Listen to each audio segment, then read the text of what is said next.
What's up, everybody? It's new week. It's new class build, auto build thing, Judgment Day. Yeah. Today we are going to be going over the base Sorcerer. So not the pre-gen, because we did the pre-generated Sorcerer last week. We're going to do the basic Sorcerer. We're going to be doing the Fighter, pre-generated character, and then the Fighter. The basic Fighter. So those are the three that we're going to try to get through today. I'm going to try to get through three classes every time we do one of these, hopefully. And yeah, we're just going to go from there. So let's get started. So Asabar, so it seems like this is pretty consistent. This is now the fourth, I want to say, the fourth class that I've checked, and every single one of them has been an Asmar. Muse touched, Dex and Charisma. For Sorcerer, I would say that those are probably the two most important stats. Especially, I don't know what kind of build this class is going to be going for, but if it's going to be like a Ray caster, then Dex is incredibly important. And even if it's not, Dex is pretty important, because I believe that sorcerers only have a good will save. Yeah, they only have a good will save, so reflex and fort saves are pretty low, so having a decent Dex is pretty good, pretty important, I think. +2 to persuasion and mobility checks. If you're going to be a charisma person, then getting a boost to persuasion is very is very nice. And mobility, I feel like there's probably better people to use for your mobility than this, although I'm looking ahead a little bit and we have a lot of fucking decks. Holy shit. So yeah, we'll see how it goes. We'll see what we look like. Noble Emissary adds persuasion and knowledge world to the list of her class skills. Proficient with rapiers and bucklers. I'm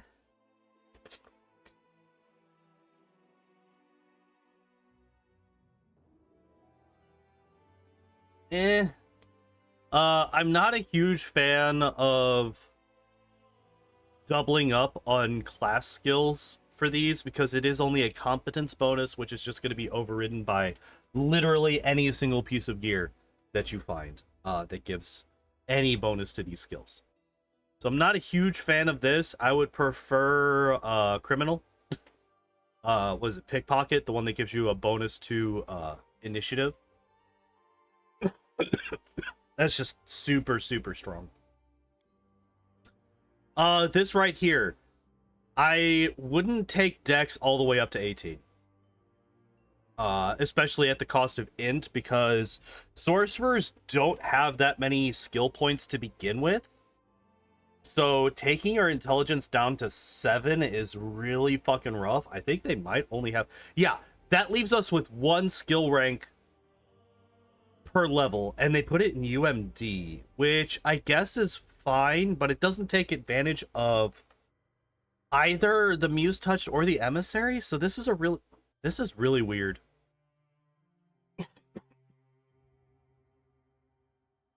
So what I would have done here is we take Dex down to 16, we take Intelligence up to 10. It gives us another skill rank per level, and then we would have Persuasion and UMD. Con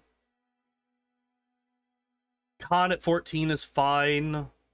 Wisdom at 11 is whatever, like, it doesn't really matter. Honestly, I would probably drop Charisma down to 19, because getting Charisma all the way up to 20 is also, like, a really hefty investment. What's up, Zins? How you doing? That's a really hefty investment. Especially for one of these builds, which I know for a fact they're just going to put all 5 points into Charisma. So we're going to end up with an odd Charisma, Okay, I was about to say, well, that's no good. Alright, you flip the frown upside down. That's fine, then. Yeah, I'm not a huge fan of this stat spread. Especially this low int. I really do not like this low int. UMD, if you're gonna pick one for a sorcerer, I guess UMD is probably one of the best ones, despite the fact that it's not taking advantage of the Muse Touched or the Emissary. So why did we pick Emissary then? Why did we pick Emissary? What is the point of this? Is it just flavor? Is that all this is? There's absolutely...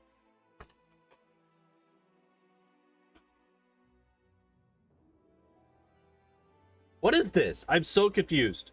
I'm so confused why they chose this now. Because these three things seem to just, like, shit all over one another. But...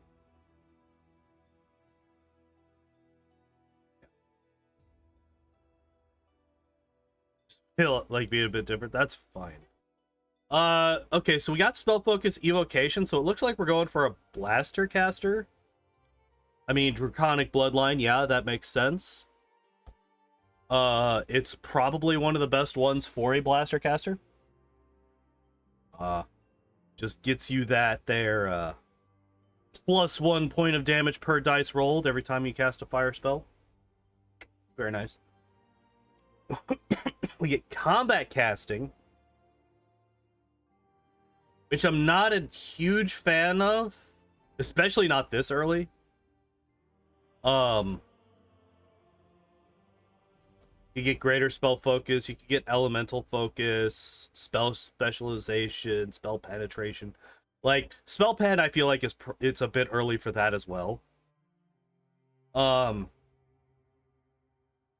But like spell specialization right now, this literally at level 1, this doubles the damage of Magic Missile if you take Magic Missile, which we do. The auto build takes Magic Missile and Burning Hands. If we have spell specialization with one of these two spells, it triples the damage of Burning Hands, doubles the damage of Magic Missile. If we have spell specialization right now. That's a huge difference. That is a huge difference. And if you're going for higher difficulties, I feel like you want to bump up the spell DC more. So you'd be getting greater spell focus or elemental. Probably greater spell focus. So I'm not a huge fan of that. But combat casting is it's not terrible, but I definitely would not pick it at fucking level 1. That's whatever. Your name is 1. So we're already not looking too great. We're already not looking that great. This right here hurts my soul. The one skill point, like, skills are really important in these games. Like, they're really fucking important in these games. And even if, so, okay, let's go back to this. Even if we're not going to go persuasion, because there are a fair number of people in the party that are charisma based and have really, really good persuasion checks. So it's not as important to have a really high persuasion skill. Perception is always important. On every character that you can get perception on, perception is always important. Because unlike persuasion, where you only get the one roll, everyone that has ranks in perception gets a roll to see if they find a thing. So the more people you have with decent perception, the better. So I'm not a huge fan of this level 1 combat casting. I don't like the stats. I don't like this. I don't like the background. I'm not a fan of. Like, there's a lot to go off of here. That's already like, I don't know about this one. I don't know about this one. But let's see how they do. Let's see how they do. Yep. All right, level 2, we literally get nothing except for another skill point in the UMD. That's basic. That's just how sorcerers do. Okay, so we do get greater spell focus really early, so I do like that. Vanish is also really, really good. Especially for a squishy caster. We got Mage Armor, Burning Hands, Magic Missile, and Vanish. That's really, really nice. I used to undervalue Vanish a lot, and then I found out just how powerful it could be with the most recent routes of the speedruns. It's so good. It's really fucking good, guys. So yeah, I'm perfectly fine with this level. This level right here gets a thumbs up from me.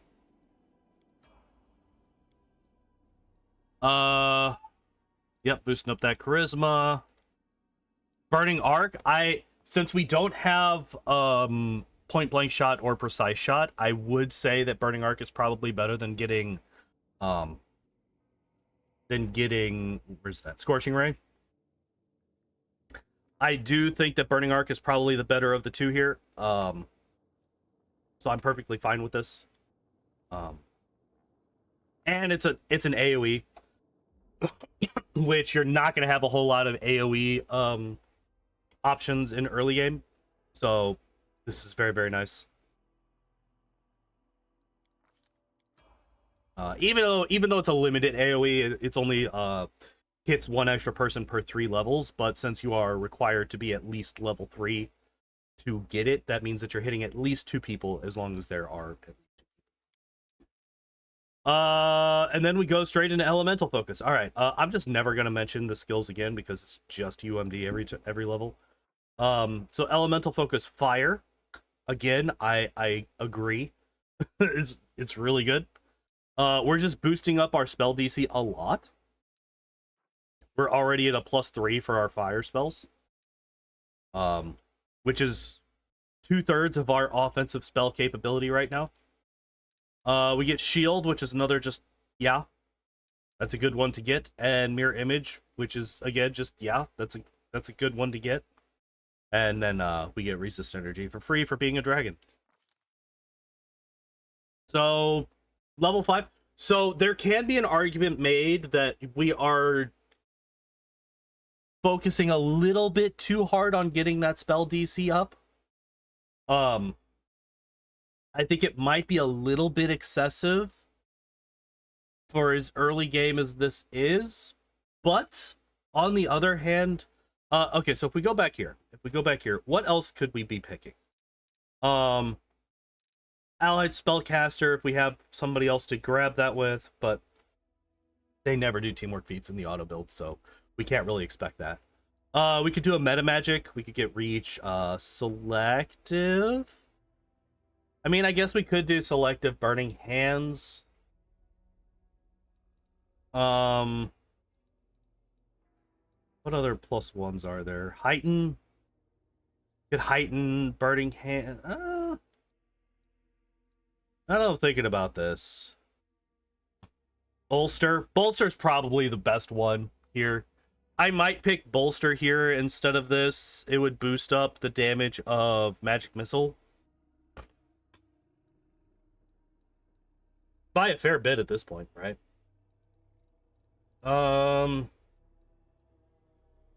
Spell penetration at this point. Where are you at? You're in Canabras at level 5. There's a couple of demons with spell resistance at that point, but I don't think it's that important. Not yet. I think you kind of wanted to... I think you want spell pen before you go into Dresden, so, like, I would like to see it at level 7. I would like to see spell pen at level 7. Spell specialization is still just a really clean option. More damage, more targets for Burning Arc if we choose Burning Arc for spell specialization. But again, I don't think that they're going to go spell specialization on any of the auto builds. I think it's a bit too much. Kind of the same way that I know for a fact that they're going to go all in on UMD and they're going to go all in on charisma on the boosts every 4 levels. I just know that they're not going to go spell specialization in these auto builds. That's just what they do. Yeah, Fireball. Level 5, the first level 3 spell we get, or I guess level 6. First level 3 spell we get is Fireball. Yeah, sure. I agree with this choice. If you're gonna go a Blaster Caster, if you're not gonna go, so this class, this build has basically gone almost entirely offense. There's been very little defense or support spells taken. Like, you could say that Mage Armor and Shield vanish, but there's not really any other level 1 offensive spells that you want to grab here, except for maybe Snowball for just getting around spell resistance. But, like, you could say that these are primarily, I mean, these two are both personal, so they can't be used on other players or other party members. This one is within touch, so you could use this to buff other people. But then you have like Mage Armor here. Resist Energy we get for free, so I'm not even counting that. So if you are going for a more support-based character, obviously there's Haste here, there's Heroism here, Greater Magic Weapon, Displacement. All 4 of those are really good choices. But since we are focusing almost entirely on offense, I would say Fireball is probably the best answer. And considering the fact that we already have Elemental Focus Fire, and we are a Red Dragon blooded Sorcerer, Fireball is definitely the best way to go here. So basically every level except for level 1. Every single level I agree with except for level 1. That's the only one that I don't like.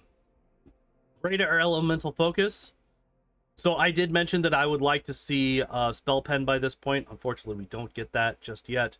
And I also see a feat that I really don't like down here on the Bloodline feat, but we'll get to that in a moment.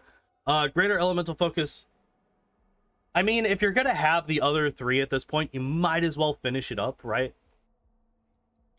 Bloodline feat. I would have preferred Improved Initiative out of all of these.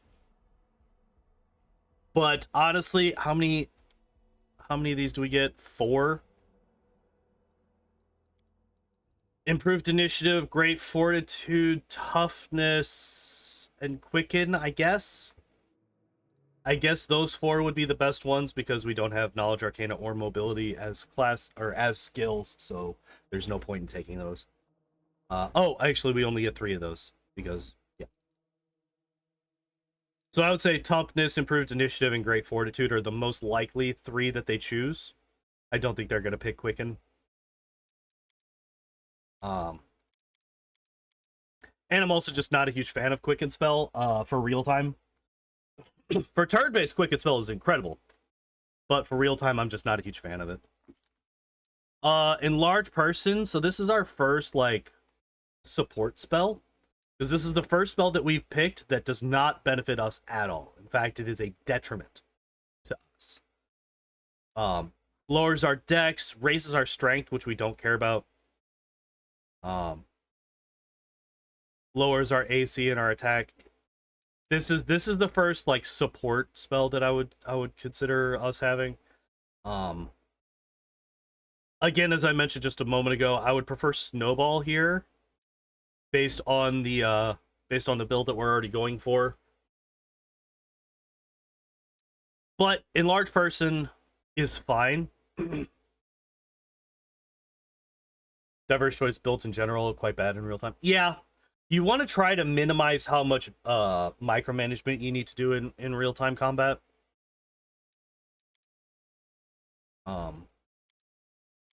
Scorching Ray, yes. Yes, it's my favorite level 2 offensive spell. The only downside is we still don't have point blank and precise shot, so we are going to be taking a -4.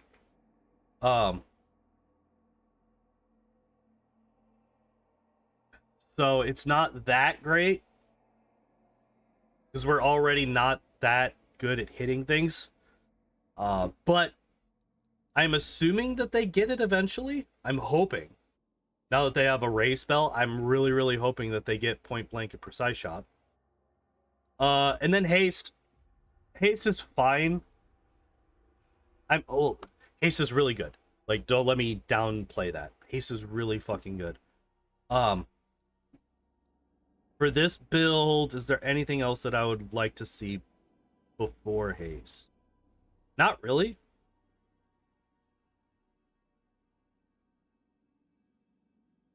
Yeah, the thing where you could auto. Yes, I do. Bubble buffs. Yeah, I got that.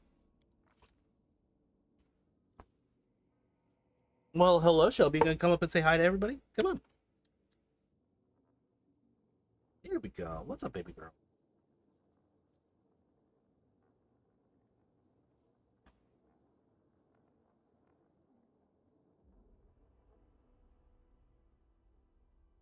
Yes, that is a mod. So, the way that you would do that is you would need to go to Nexus Mods, is the website, and then you would find Wrath of the Righteous, and then you'd be a lot of them have pretty detailed instructions on how to download and install and all that stuff. I've basically already got it all set up, so I can't really remember how I got it all set up. So I'm not the best person to ask on how to actually do all of it, but yeah.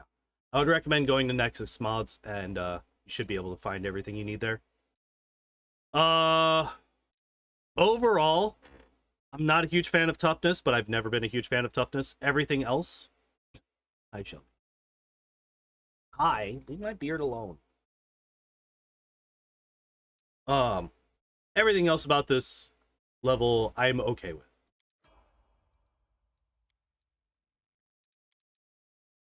Still boosting up charisma, yeah. Getting greater fireball, controlled fireball. Easily the best level 4 offensive spell here, I think. Yeah. Yeah. It's just fireball, but it doesn't kill your own party members. So, yes. Very good. I appreciate that level. Okay, yeah. So there's point blank shot. False life is fine. Hi. Could have gone Sense Vitals. I don't think that false life is that important. Hi.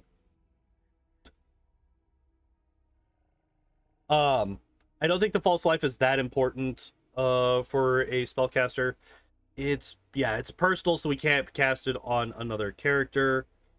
There's not really much that we could do with it, honestly. Ow! Would you stop that?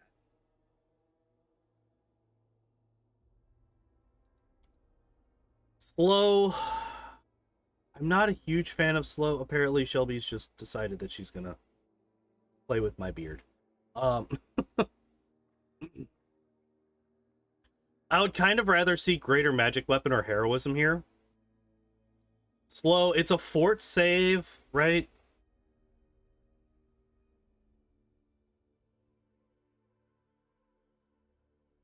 No, it's a will save. Sorry. Will save is a little bit better than fort. I love you.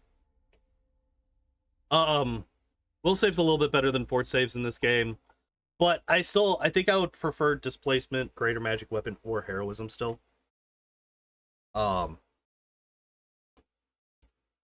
Especially since we don't have any save DC boosting feats for slow, so there's not really anything that's I'm not a huge fan of that. These two spells, I mean, they're not terrible spells to get, but I feel like there are better options. Stone Skin. We could get Dragon's Breath. Greater invisibility.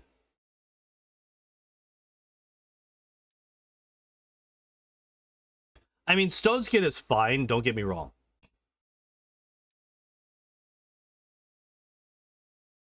Animate Dead. Dimension Door. Any of these spells I think would probably be better than Stone Skin on this character. Or maybe not better, but they are other options.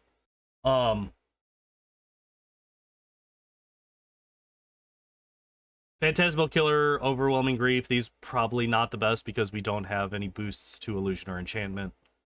You don't really want to grab too many offensive spells outside of the spell school that you are boosting, unless you get the was it school mastery? No.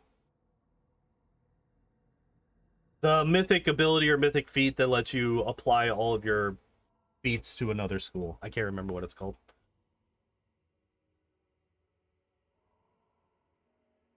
Um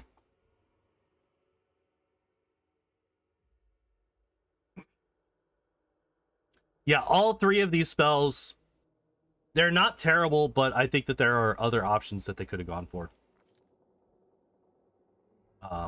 But yeah, overall, so far, I think the worst level was level 1. Everything past level 1, I've been pretty okay with. It was just level 1 that I was like, I don't know about all this. I'm still mad about this. This is still dumb. 1 skill rank per level is real bad. Level 5, Fire Snake. Is there a better spell for level 5? We could have Ascendant Element. Okay, so here's something. Here's something to take into consideration. We don't actually need to focus on spells that are naturally fire-based. Because as a red dragon-blooded sorcerer, we have the capacity. Now let me... We come back here. Where's it at?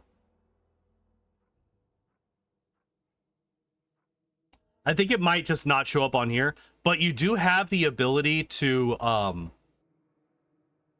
change any spell that you cast into a fire spell. So we could grab Code of Cold here and change that cold damage into fire damage. Save for Lightning Bolt in level 3. Which I did forget to take into consideration when I was considering level 3 spells. I would probably have taken Lightning Bolt over Stone Skin for this character. I'm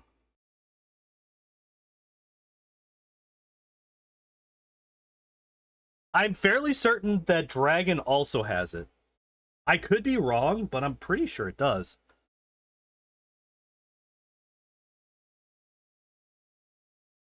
Because I used to use that in the speed run. Minimize that. 1 second. Red Dragon Bloodline Pathfinder.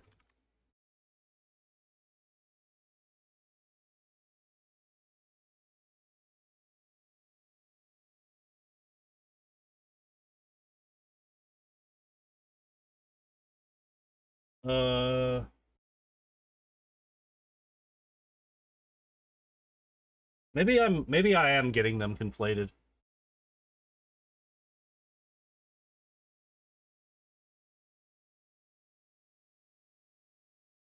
Why was I thinking that? I could just be wrong.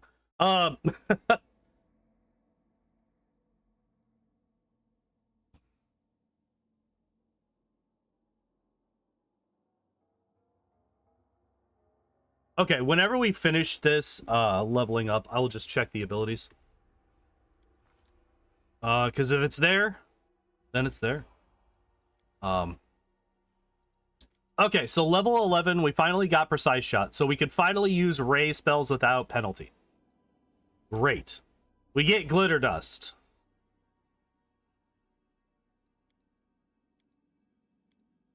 Glitter Dust is fine.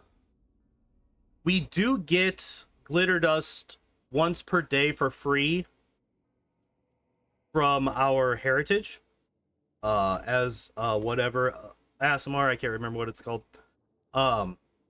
It's Muse Touched. So we get Glitter Dust 1 day for free, but Glitter Dust is a really good spell. So I'm not upset that we picked this as a level 2. I still would like to see Sense Vitals, especially now that we have a Ray spell to take advantage of it. But Glitter Dust is fine. Heroism, I've been saying, is one of the spells that I would like to see on this build. That being heroism, greater magic weapon, and displacement. So the fact that we are seeing that is good. I'm happy to see this here. Although we are getting almost to level 6 where we could pick up greater heroism, although I don't think that we're going to get that. I think we're going to get Hellfire Ray first for level 6. So it's still going to be at least a couple levels before we get that particular choice. Protection from Energy Communal is always a good spell. Always a good spell. And then Cone of Cold, especially if I am remembering correctly. If not, I think there's other ways to deal with this.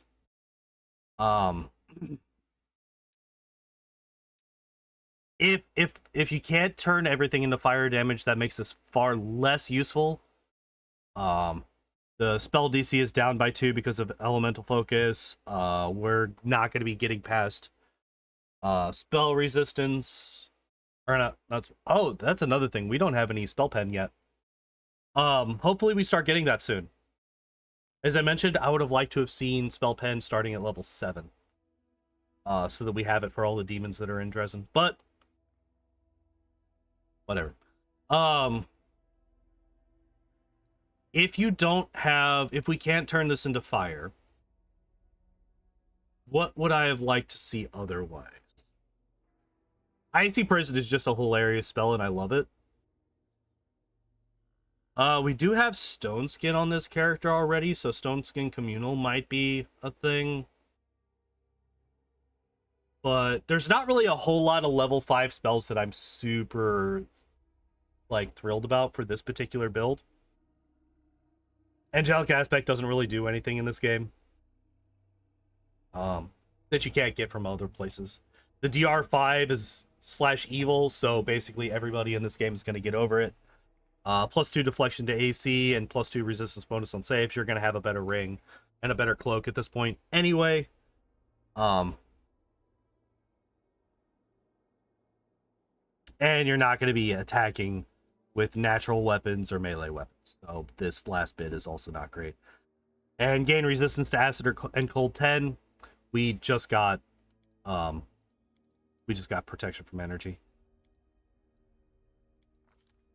And you probably also have protection from energy communal from another source at this point as well in your party, so not useful. Yep, there it is. Hellfire Ray, called it. First level 6 spell. Possibly my favorite level 6 spell outside of Chain Lightning.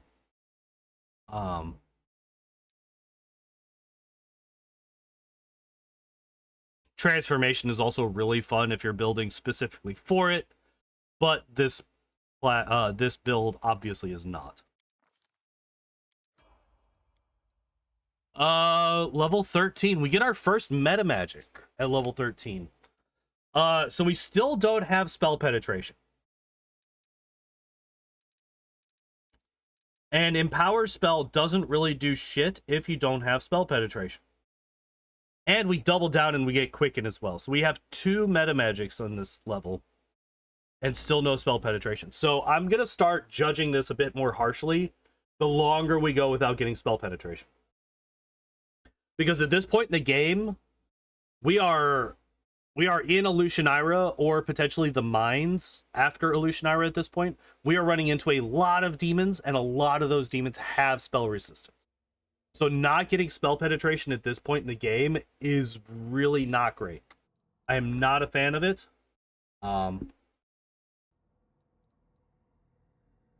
We definitely should have gotten it at this point. At the very least, spell pen, if not both spell penetration and greater spell penetration. Yeah, not a fan. Quicken spell, I've already talked about that a bit. I do not like Quicken in real-time combat. Quicken is very, very powerful in turn-based. So depending on which style of gameplay you're going for, this could be very, very good or kind of a waste.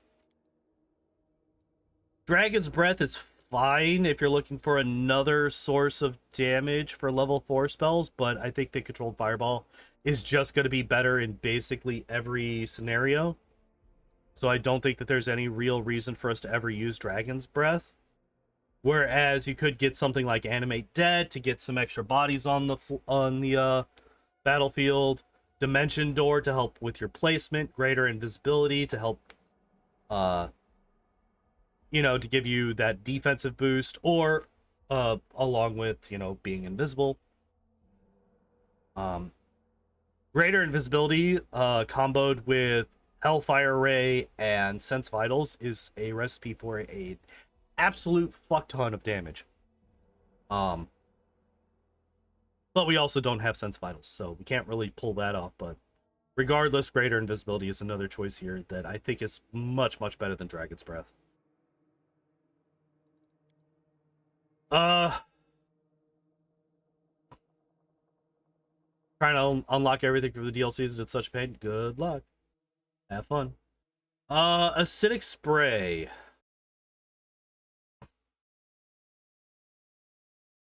Honestly, we have a lot of AoE at this point in the game. Got Cone of Cold, we got Fire Snake. Acidic Spray basically just does what Fire Snake does, but worse for us right now. I would like to see Icy Prison, honestly.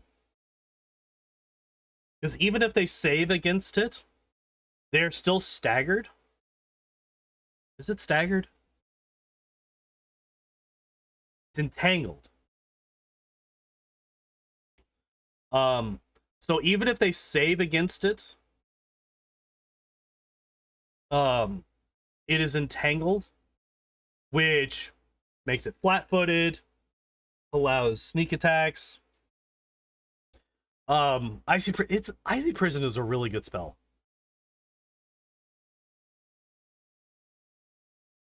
Every enemy is just focusing your main character. What is your main character? Is he a frontliner, or is he like a sorcerer, or like what are you playing? Cold Ice Strike, kind of the same. I mean, it's literally the exact same as Acidic Spray and Fire Snake, except it's a shorter line. It's 30 foot instead of 50. It's 1d6 per level, and these are 1d6 per 2. No, this one's per level. So why take this? Why take this over Chain Lightning? I don't like this choice. It is a swift action, which I actually did not know. I did not realize that this spell was a swift action spell. Mad Dog Barbarian.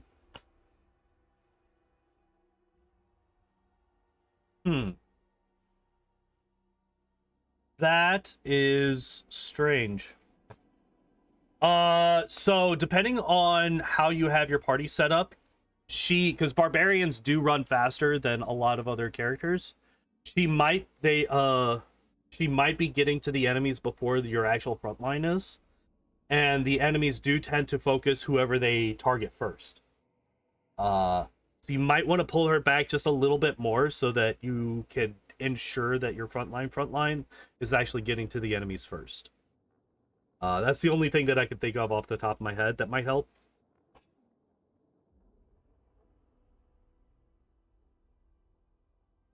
But back to the build.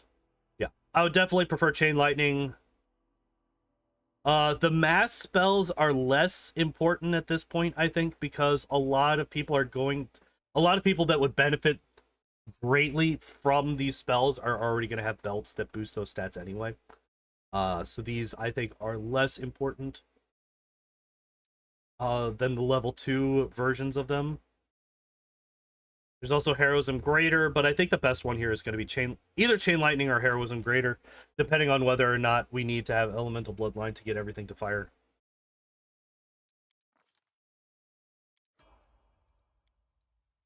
Level 18. Why did I say 18? That is just a flat out lie. Level 14. Firebrand. Firebrand,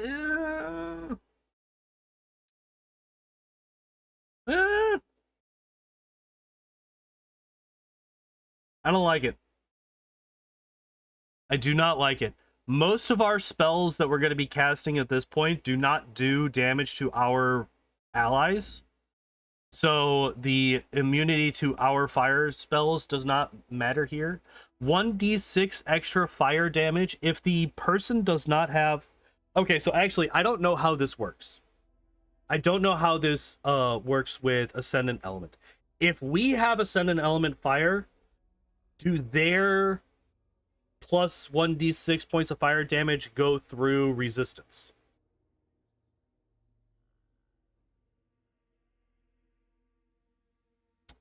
So that's an interesting question. Does Ascendant Element consider this damage to be coming from this character or the person that we cast this spell on? Because if it's considered coming from this character, then that's just an extra +3 or plus 1d6 damage. Because you're gonna have Ascendant Element at this point in the game. If it's not, then that plus 1d6 points of fire damage is completely wasted because they are not gonna get through the spell, the energy resistance that almost all demons have.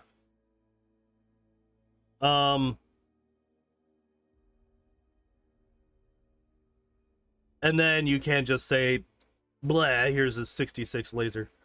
I'm not a huge fan of Firebrand. I would much rather get Legendary Proportions to buff our melee characters. Because, like, basically, these are both melee character buff spells, right? Firebrand and Legendary Proportions both buff up your melee characters. Legendary Proportions does way fucking more for them, right? +6 size bonus to Strength, +4 size bonus to Con. That +6 to Strength is already a +3 to damage, which is roughly equivalent to the average that you're going to get from this 1d6 points of fire damage. Plus it boosts their chance to their attack bonus, gets them extra health. That's not even considering the boosted damage from the enlarged weaponry that they're going to be using. +6 to its natural armor. Like, Legendary Proportions is just so much better than Firebrand when it comes to a buff. It's so much better. Like, there's absolutely no comparison. This is the second, both sorcerers that we've looked at, Angie last week, or Angie, I don't know how you actually pronounce her name, the pre-generated sorcerer character, and this one, both get Firebrand as their first level 7 spell. I don't like it. Get Legendary Proportions. It's a better spell.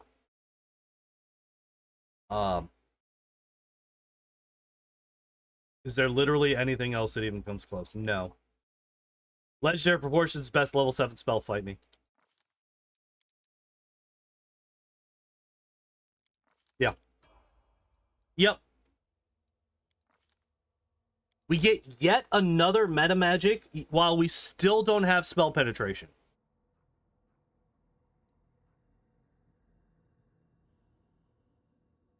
We have now grabbed 3 meta magic feats without any spell penetration. We have combat casting, but no spell penetration. Get out of here. This is bad. At this point, this is legitimately upsetting me. I hate this. Maximize is really strong. Don't get me wrong. Maximize is really fucking powerful. However, it doesn't mean a damn thing if you can't get past their spell resistance. Spell pen. We're level 15 and we don't have any spell penetration for a blaster caster. This is inexcusable. Right here. It's right here. I don't like it. I don't like it. I don't like it. But looking through here, we now have Stone Skin Communal. As I've said, I would like to see Icy Prison, but I guess we're just not going to get that. Stone Skin Communal is not bad.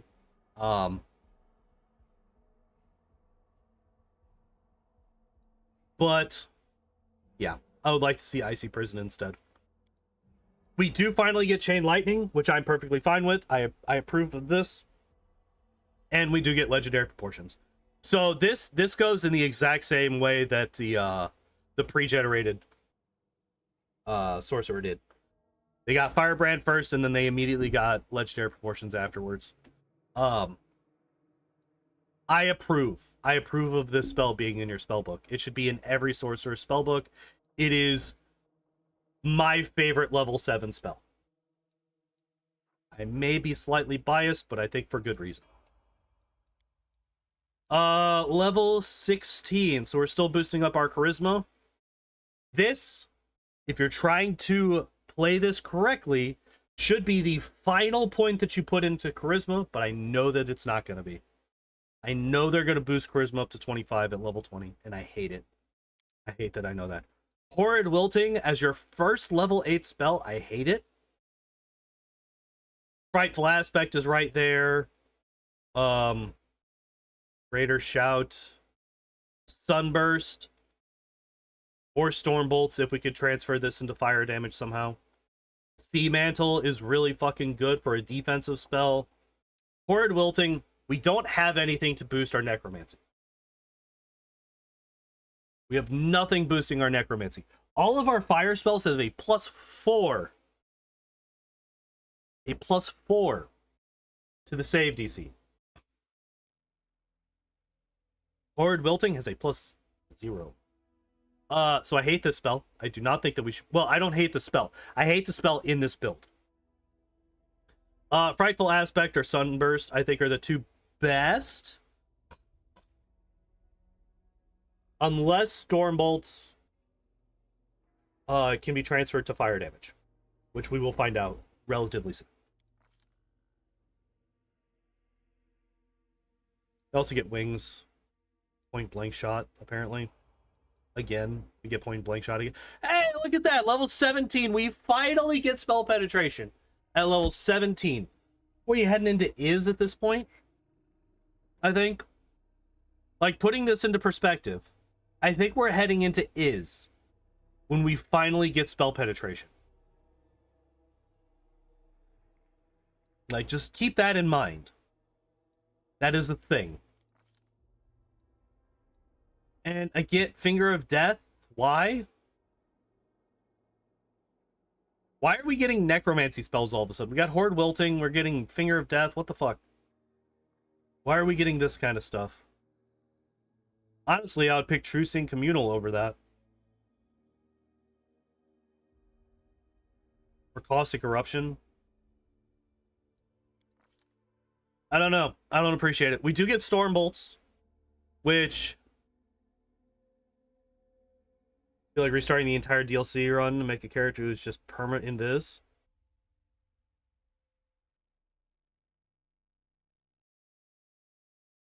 What DLC are you playing? Which one? Storm Bolts. Oh yeah. So yeah, as I said, if we could get this to be fire damage, this is really good. If not, not so much.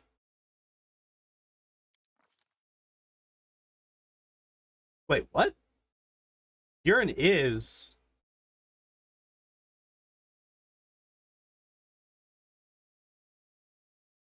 That's the main game, isn't it? Well, I know that you go to Is in the main game. I don't know if you go to Is in any of the DLCs.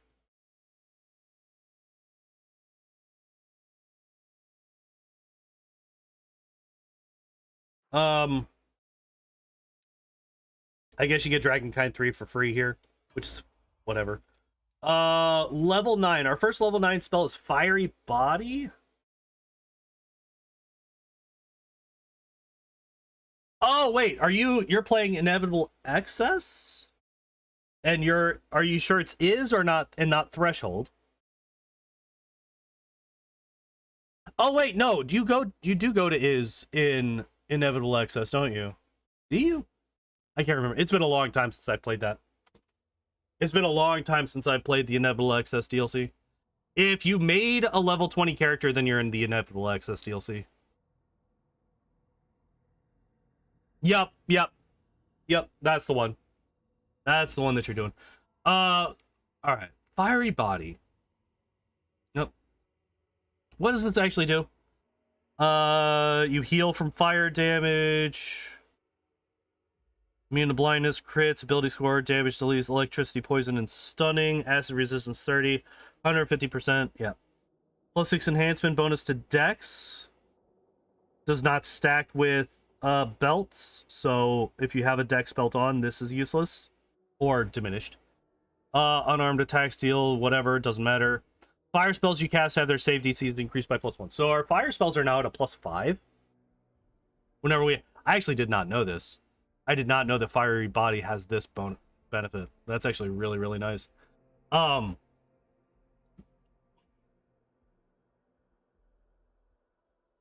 Okay, my immediate reaction was, gross, get Heroic Invocation. But, or Mind Blank Communal or Icy Prison Mass. But the boost to save DCs is actually really nice. I like that.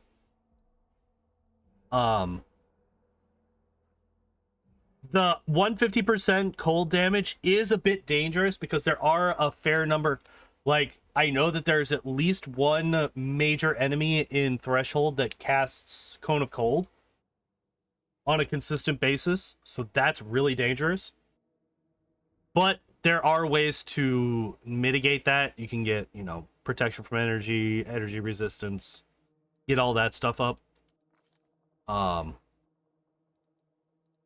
But it is a little bit dangerous, but getting your spell DCs up to a +5 is actually really nice. Level 18. What do we get here? Greater Spell Pen. All right. I'm sorry, level 19. Level 19. We finally get full spell penetration. Yay, we did it. Jesus Christ. You do get improved initiative. So they skip Great Fortitude, huh? With their love for getting the save boosting feats in these games, I'm really surprised that you don't get Great Fortitude instead of Quicken Meta Magic here. But all right, I'll take it. I like me improved initiative. I like getting more initiatives. Polar Ray, Sea Mantle is really good.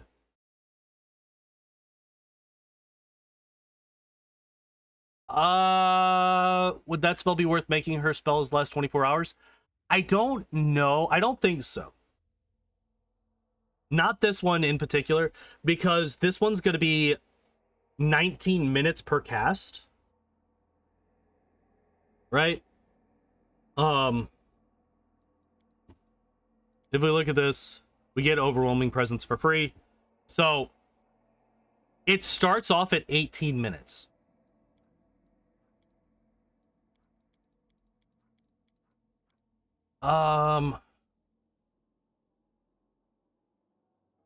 And spellcasters require a lot of, I guess we don't really need it. That would be a mythic ability, and spellcasters don't really need that many mythic feats. So an argument could be made that you could, because she does have a couple of other buff spells that would benefit from it, like shield, mage armor. I wouldn't really consider false life, heroism, protection from energy, stone skin. Although stone skin does have a limited duration regardless of its actual duration, depending on how much damage you take in. Spell resistance, which, oh, we got that one for free. That was a Dragon Blood thing. Legendary. Yeah, I guess there is a fair number of buff spells that would benefit from that.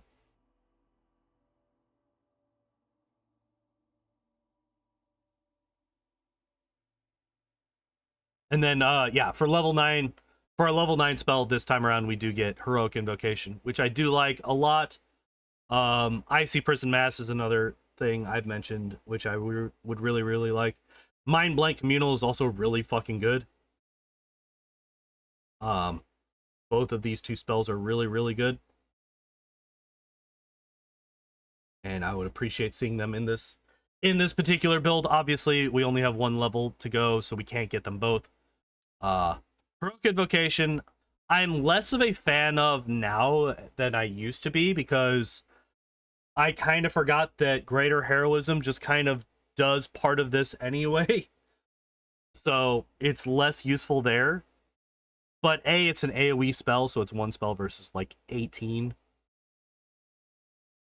6. But I don't think greater heroism boosts your damage. I think it's just attack rolls. So there is still a bonus. There is still benefit to using this regardless. All right, what do we get at level 20? Yep, I fucking called it. I fucking called it. Owlcat, you don't have to put all your stats in the same spot. You don't have to do that.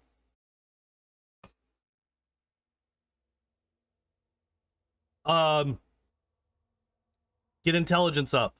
Get us an extra 10 ranks that we can put in literally anything but just UMD. Get us, get us a bit of more wisdom save. I don't know. Like, there's 3 odd numbered stats here that you could boost.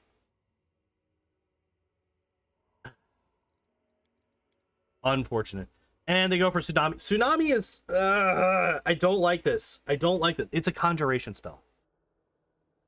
It's a conjuration spell. We have gotten so much focus into our evocation spells, and yet they don't take the one level 9 evoke... Oh, I guess there's 2. The best level 9 evocation spell, Icy Prison Mass. Come on, guys.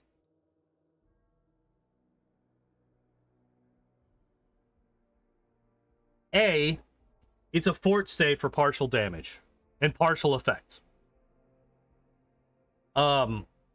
Meaning most demons are gonna have no problem saving against this, because most demons have a very good fort save.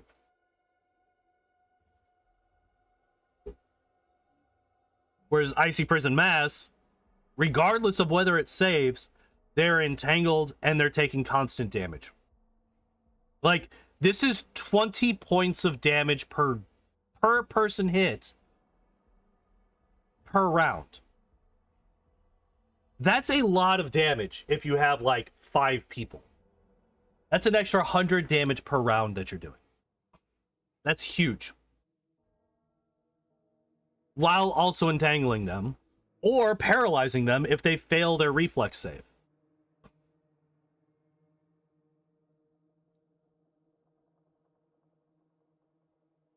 Icy Prison Mass is really fucking good, and the fact that they didn't take it upsets me. But that is that. All right, we're going to take random mythic stuff. Oh, here, let's actually, okay, so we're gonna take Ascendant Element Fire. We're gonna actually like try to build this in a way that makes some kind of sense. Spell Focus Mythic. You know what? Let's not go Lich. Let's not go something that's like completely broken. Like if you really want to... Wait. Does Lich... Lich is spelled books. Does Lich combine with Sorcerer? I can't remember. Does Lich combine with Sorcerer? Yes. It does.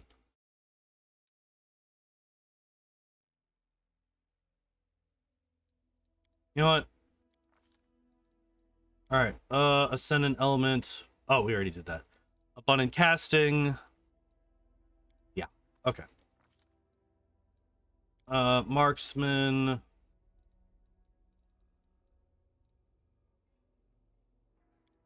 Withering Life. Level 1 spell, reduce person. Grease, fuck it. Level 2.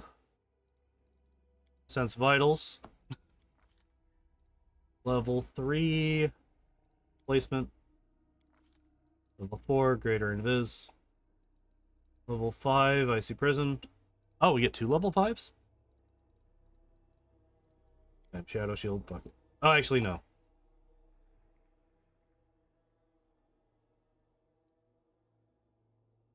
Yeah. Level 6. Greater Heroism?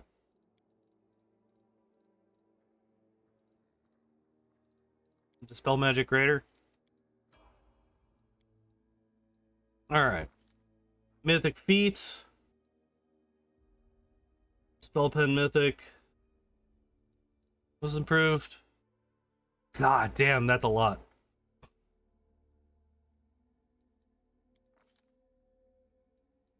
Hard. Snowball. I too. Whatever, Hurricane Bow. I'm like trying to build this in a way that would make sense to me.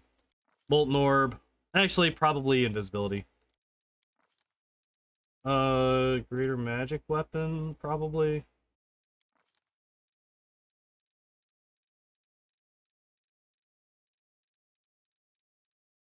Dimension Door.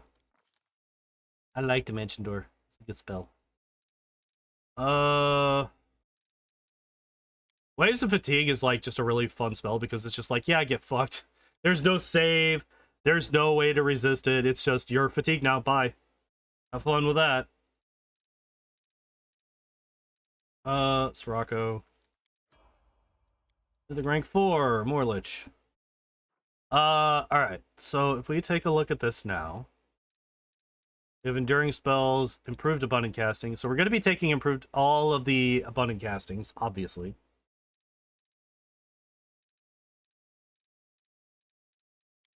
Fuck it. Oh, we'll get to. Create Pit for the memes.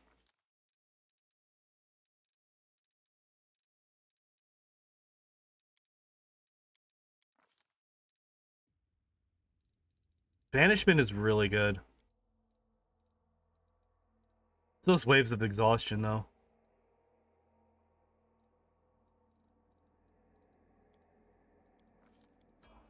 Alright. Oh my god, we're only rank 5. Do we care about any of these?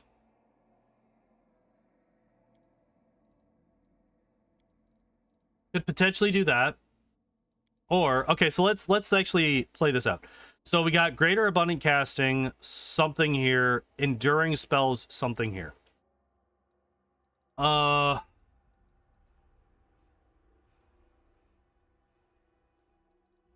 We want Improved Initiative Mythic for sure. Oh, Expanded Arsenal. That's the one. Expanded Arsenal transfers all of the things that you got from one school to another. So if we're going Lich, you would want Expanded Arsenal to go into Necromancy. So we're actually going to grab that.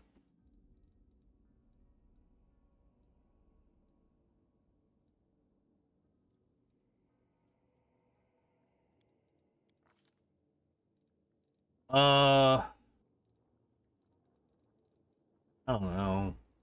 This one. Animate Dead. If you're a Lich and you don't have Animate Dead, what are you even doing?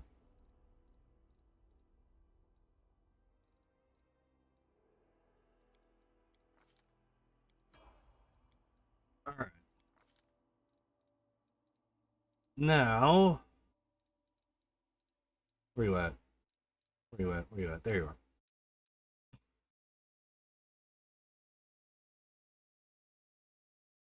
It gives you spell resistance.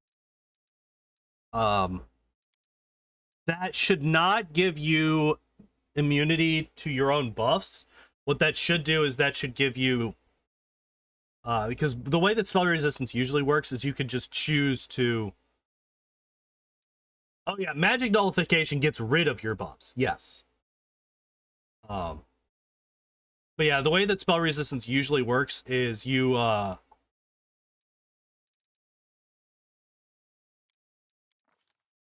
you do a thing. And I forgot what I was saying.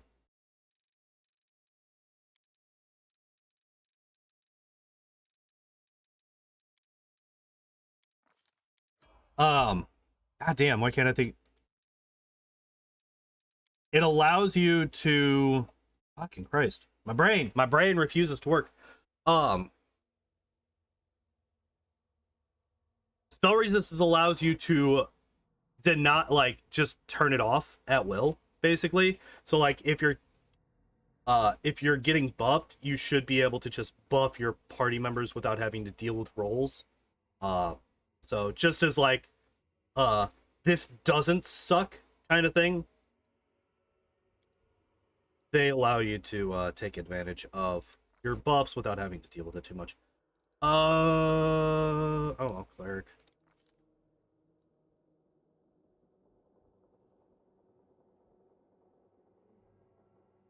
Yeah. Yeah, it does. So Gold Dragon is a little bit interesting because, you know, there's the whole I am super evil undead Lichman. Never mind, I am super good Gold Dragonman. But like, you know, going from Lich to Swarm, I could see that being a thing. Like that honestly would be kind of thematically relevant. I don't know why I'm choosing this like I'm actually gonna be using this build. I should be just trying to burn through all this stuff to get to the end as quickly as possible.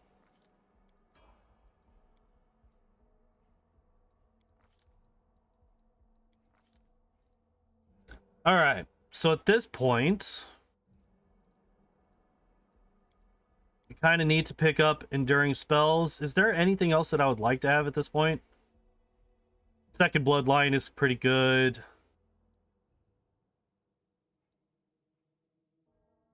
So hey, if you want to do some really dumb shit, you can second Bloodline Copper. Or no, I'm sorry. Which one is it? Is it Brass? Is Brass Fire? Yeah. So basically, if you choose another one, Brass or Gold, you get another +1 to all of your fire spells. Per dice rolled, obviously. But yeah, these little boosts right here, they stack with one another. So if you want to go a really fucking stupid build, you can go the double Bloodline Sorcerer, go 2 Draconic Bloodlines, both boosting fire spells, and then get second Bloodline because you could still pick it with that archetype. Get a third Bloodline, and suddenly all of your fire spells are doing +3 damage per dice rolled. It's real dumb. I kind of love the idea. Is it good? Probably not. But it's really funny.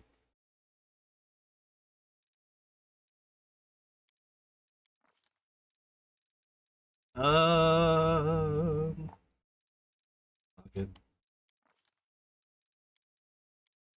There we go. We got them. We got the 2 spells that I wanted to make sure that we got. And then level this one. Extra mythic ability. Greater enduring spells. So we can get it. I don't know.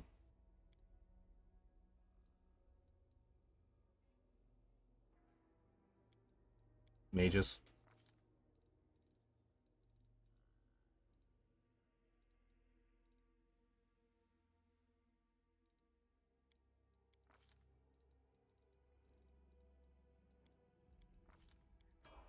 There we go. All right. Now, let's go into abilities.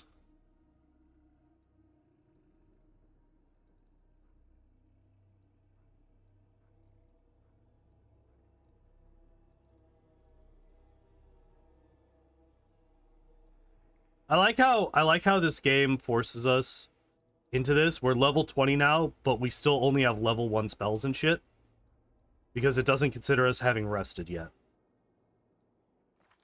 So if we go into abilities here,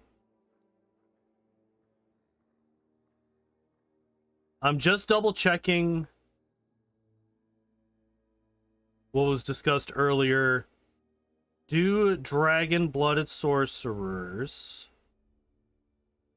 Doesn't look like it, which is weird because I thought for sure they fucking did. Like, it definitely makes sense that they don't, but I thought for sure that you could transfer all damage into fire damage with the dragons. 1, Lady of Death.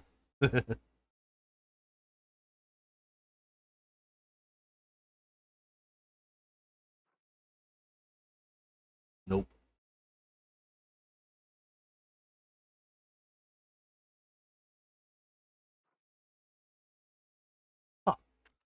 let's go.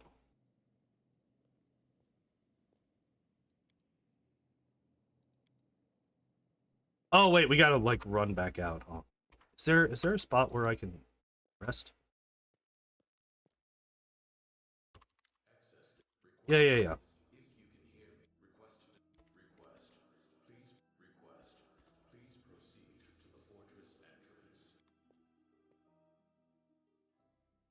Oh Jesus! Suddenly all of the things.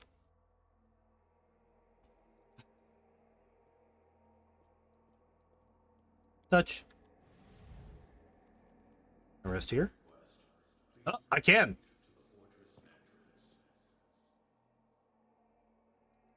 Oh Jesus! I gotta wait for him.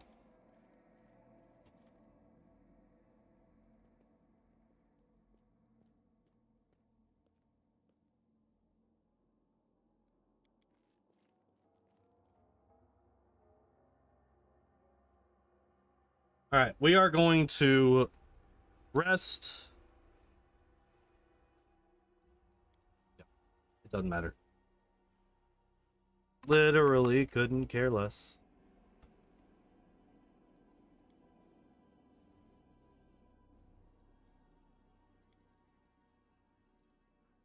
Hmm. Oh wait, wrong person. Yeah, I guess not. I thought for sure that they could. Maybe they used to be able to, or they were able to in Kingmaker or something, and then they fixed it.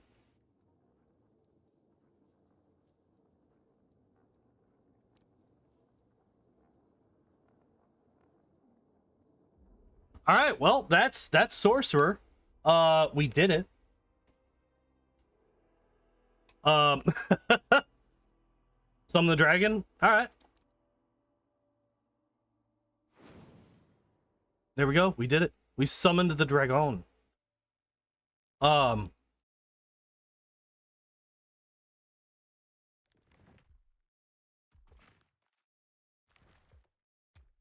do like the sounds. All right. Well, let's head back to the main menu, and we will get started on the fighter. I thought it would be kind of fun to compare. Well, not compare, but to do fighter and sorcerer one right after the other because they're so very different. And I'm really curious how the fighter is going to deal with how many fucking feats they get. So we are going to start off with Yunelard, and then we will do the custom character fighter afterwards. So yeah, he's going to be going down the Aeon path. Also, we didn't do this with Tailin, but I do want to go over the thing with the stuff. The mythic path auto builds for these guys as well, because they do have a mythic path.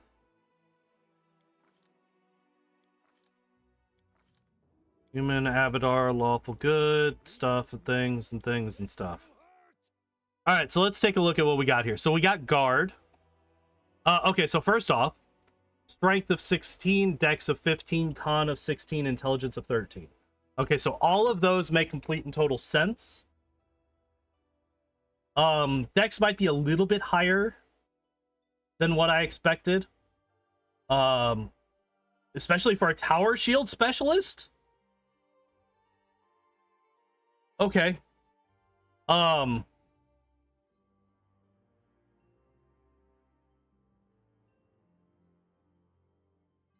Heavy mace weapon focus. Oh my god. All right, we're gonna talk about that. If we're not going a charisma build, there's absolutely no reason to have this. Literally, this should just be a 7 at the most. Unless you're going a charisma build. Let's see what we got ranks wise. So we got 1 rank in knowledge world, 1 in athletics, 1 in mobility, 1 in lore nature, it looks like. Yeah, I can, yeah.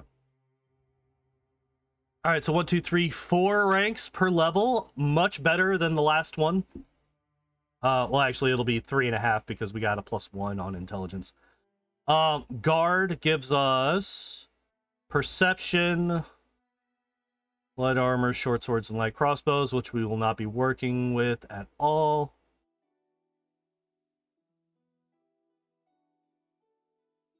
And then it looks like we got weapon focus, heavy mace, and combat expertise, or weapon focus, heavy mace, and toughness.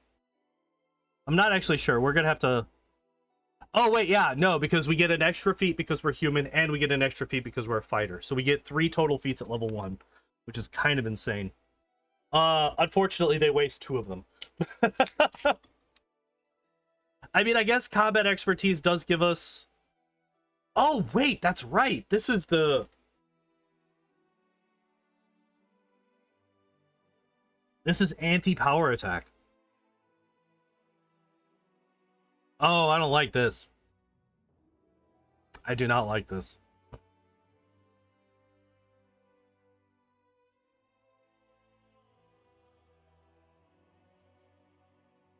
I do not like how this build is starting out.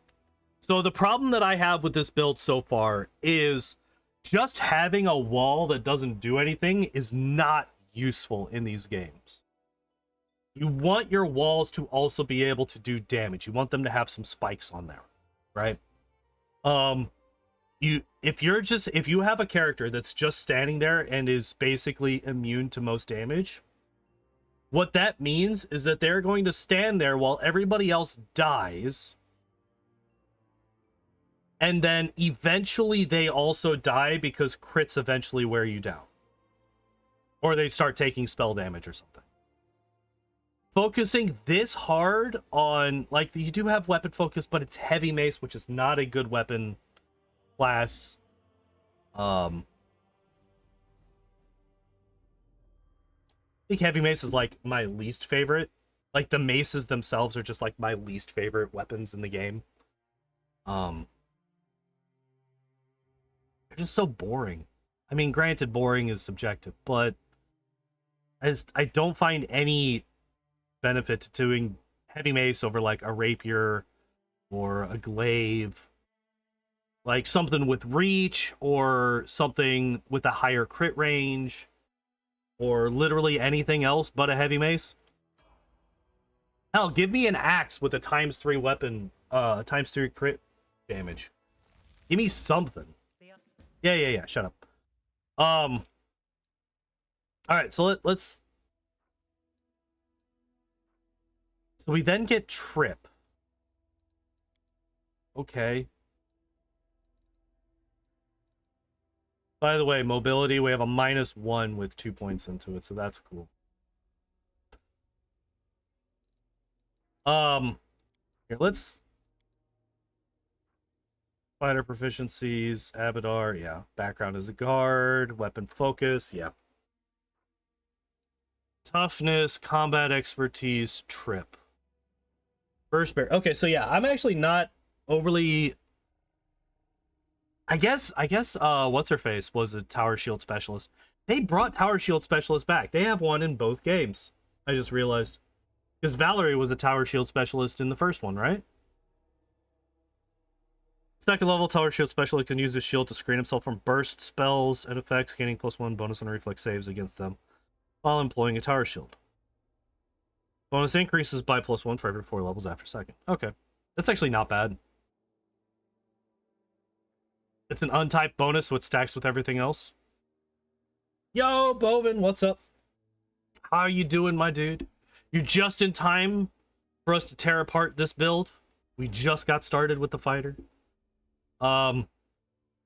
Starting with trip.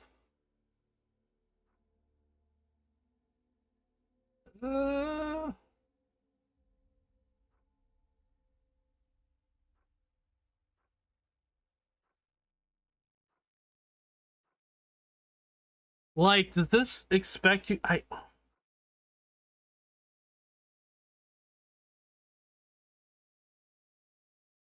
don't like this. If you have some kind of ability that allows you to trip while you do other things, that's one thing, right? Because, like, bowling infusion on a kineticist is incredibly powerful. However, having to use your entire turn to trip somebody Ugh. Not great. Not great. So 3 of the first, actually no, literally every single one of these feats I would not take. I would replace every single feat, all 4 of them so far. So start. When literally every single feat, what do you mean I'm offline?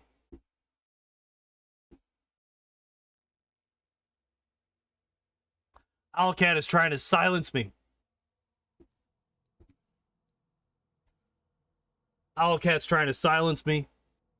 They heard me talking shit about their builds. They tried to take the stream down, but I am too powerful. Yeah. When every single one of the first 4 feats of your build are really bad. Weapon focus, it's just the weapon that they chose. They should have chosen anything except for heavy maces, because heavy maces are trash.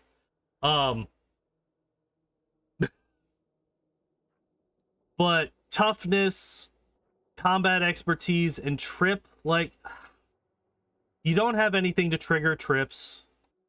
Combat expertise is just anti-power attack. Like, this is just not... Ugh. It's just... Ugh. It's just... Ugh. Yeah, we're just...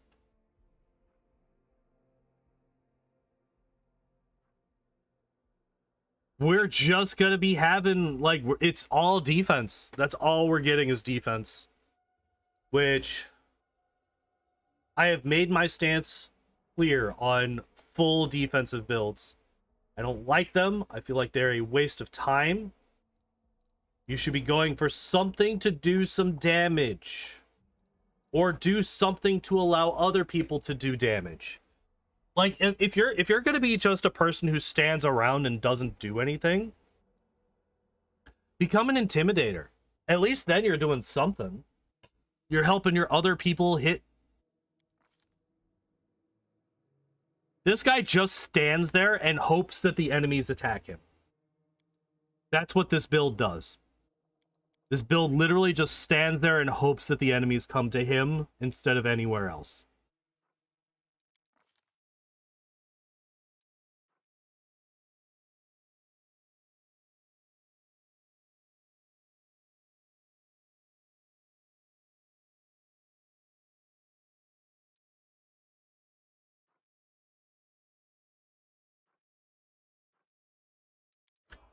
All right. Still, again, Dex? Hold up. Why? Video game, why? I'm incredibly confused. You are a heavy mace wielding person with a shield. Why are you boosting your dex? Wait, please. And it's heavy armor focus.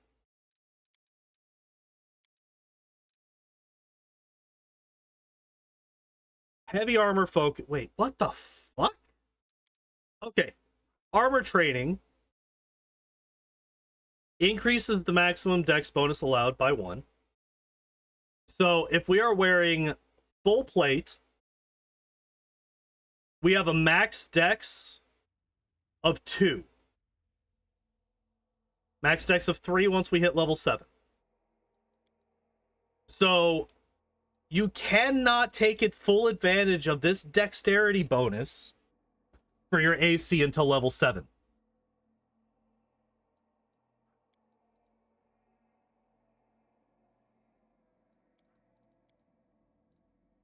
Could also potentially be for 2-weapon fighting for the sword and board, right? So that you can get shield strikes in. But I feel like this build is weird, man. Like, I don't... Again, this guy is all about please hit me and not my friends. That's what this guy is. Okay, so we got Fury's Fall. So we are now adding our dex to our trip attacks. The problem is, so this guy literally just stands there and just does trips. He just trips people. That's all he does. He just sits there and he trips people. He's not actually trying to hurt people. He trips people and then he hopes that his allies can take advantage of the attacks of opportunity that provokes, I guess. This is it. Okay, so here's the thing. I am fairly comfortable with these games. I have quite a few hours playing these games. I understand them. I would say that I would consider myself, you know, maybe not like the top tier expert on these games, but I would say that I'm pretty competent at them. I understand them quite a bit better than a lot of people that play them. And this build is confusing me. Now, the thing about these builds is you have to consider who these builds are meant for. These especially the pre-generated characters, are built for people that are new to the game. These are designed for people that don't know this game very well. These are designed to help, you know, like slowly introduce the mechanics. He is basically an animal companion, yeah. He's a tankier animal companion. But like the fact that this build doesn't, like, I guess if you don't,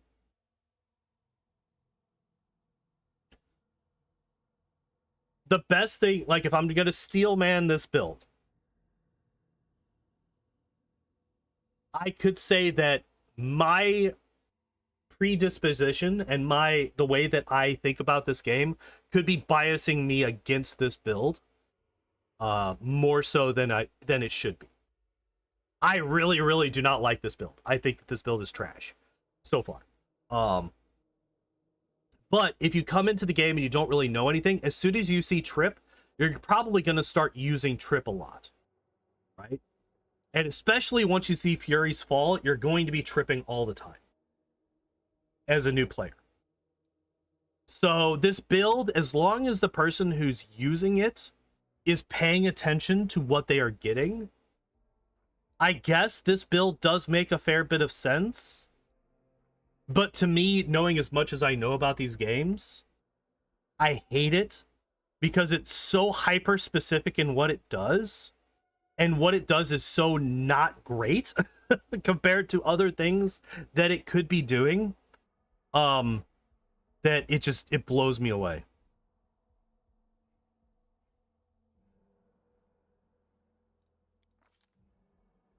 I wonder if this also applies to CMB.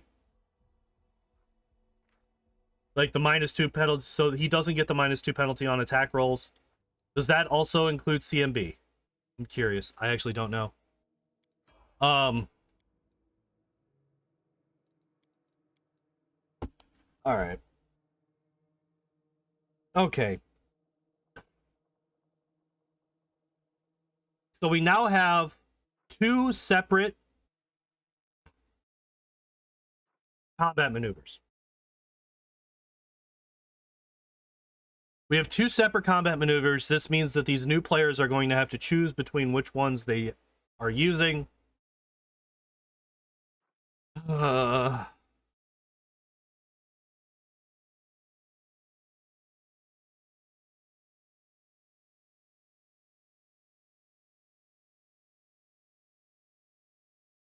So this means that these people, these players now have the choice between a full round attack, which gets them 2 attacks now because we are a full BAB class. 2 attacks with a full round attack, a trip which has 2 feats invested in it, or this new thing. We have this shiny new ability, disarming people. Ooh, disarming, that's pretty cool. That seems useful. This is just this, but not as good. Right? Like, tripping is just better than disarming?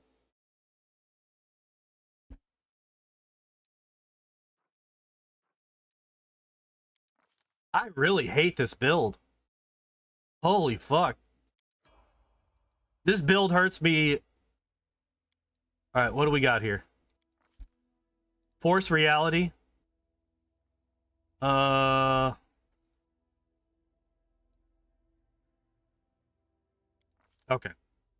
And last stand, of course it's fucking last stand. Why would you take anything except for defensive abilities? Why would you ever take any non-defensive ability on this character? Oh, we got weapon specialist. Oh, we have a +2 to damage. So now we have 2 feats boosting trip, one allowing it and one boosting it. We have 2 feats boosting our attack, weapon specialization heavy mace and weapon focus heavy mace. And we also have disarm. What are these new players going to be doing with these? I hate this. I hate this. It's all over the place. It is no longer a hyper specific, like I said 2 levels ago that this build was hyper specific, and what it was specific in is not good. Now it's just all over the place. Do you want to trip? Do you want to attack? Do you want to disarm? What do you want to do? Do you want to just stand there and take hits forever while you're doing the rest of it? I mean, I guess like standing there and taking hits forever can be done while you do these other things. But this is just, this build is all over the place. And I really don't like it. Now we have weapon focus mythic. Okay. We'd better get greater weapon focus, because otherwise weapon focus mythic is a waste of a... There it is. Okay. Yeah, still boosting up dex. I can only assume that we're going to boost dex all the way up through to level 20. Greater weapon focus heavy mace. All right. Yeah, there's greater shield focus, so we're going back to focusing entirely on defense.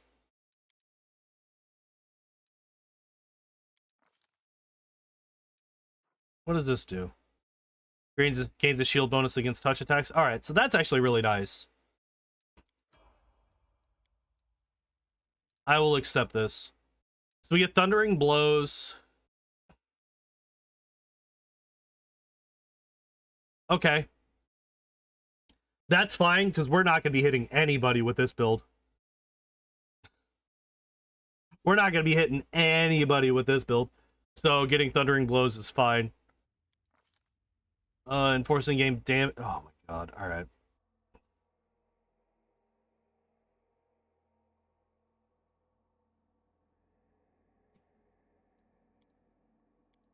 So we currently get a +2 to damage, and enemies that fail their save get a -2 to damage. Oh, hiccups.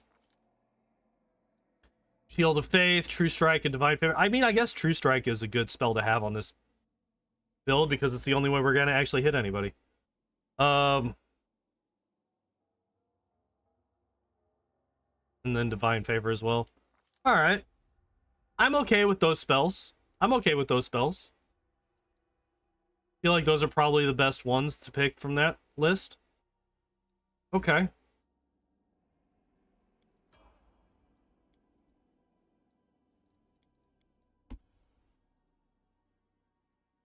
What the fuck? So we have critical focus before improved critical. We have critical focus on a nat 20 only critical hit weapon.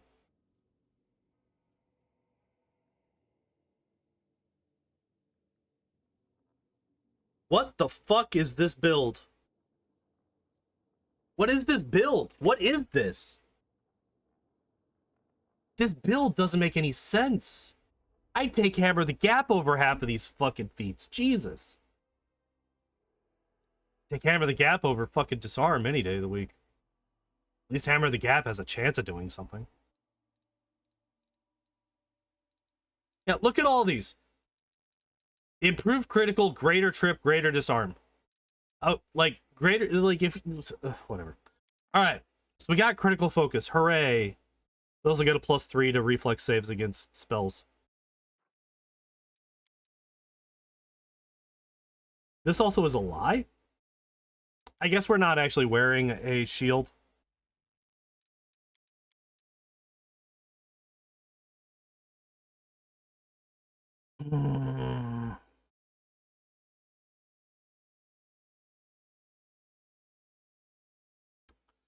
So, why am I upset about this one?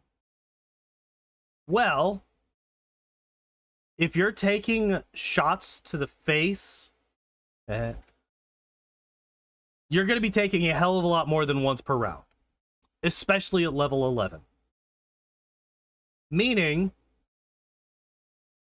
we're taking an entire feat to remove one source of damage instead of increasing our own damage, instead of reducing chances to hit from all sources of damage, instead of getting greater trip or something along those lines. You already have 2 feats. You're already 2 feats deep into the trip line. I don't know why we don't have that. We could be going down the dazzling display line for intimidation, despite the fact that we don't have very high strength or charisma to use with. So probably not the best build, but it'd still be better than what we got here. Outflank, shield wall. We already got critical focus, so where's our sickening critical and all that shit? Fuck, Vital Strike. Give me Vital Strike over any of this shit. 2-weapon fighting. We still can't use our shield in combat as an offensive weapon. There's so many options to choose from this. So many different options to choose from this. Fuck, give me fast learner over this. I don't fucking care. I hate this feat. Missile shield is... It's so bad. It's so bad. Ow.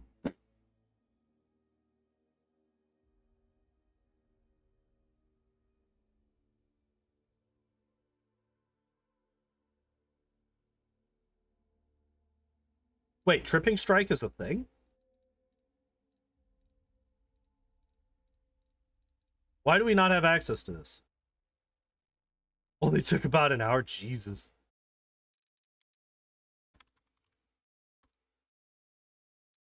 Why is disarming strike available but tripping strike is not?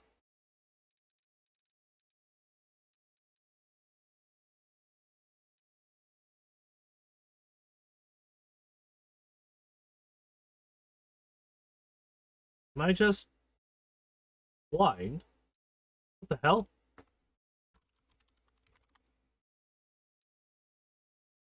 What do you fucking mean? Wait. No. There's a thing in here called tripping strike. Yet when I search for tripping, it doesn't show up. Is this not actually a thing in the game? Well, okay, so I searched strike first because I wanted to check all of these. I wanted to check all of them.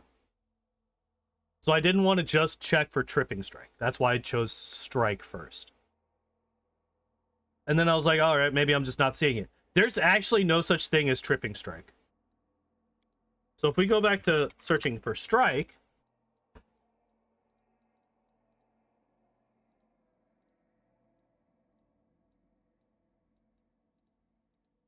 literally none of the other strikes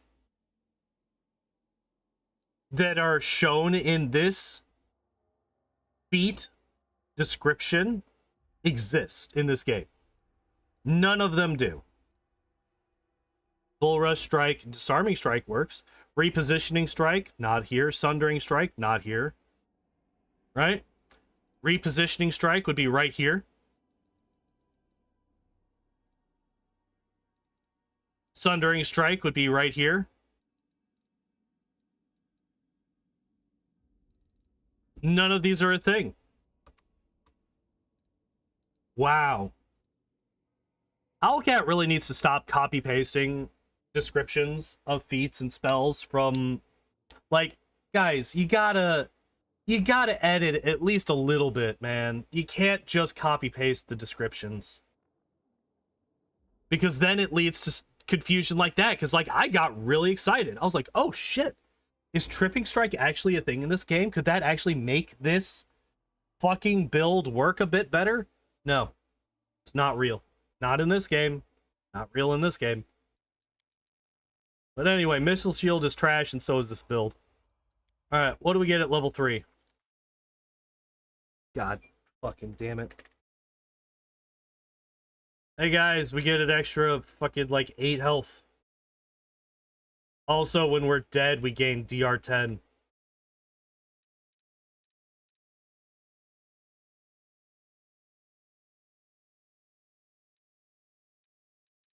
Destructive Shockwave.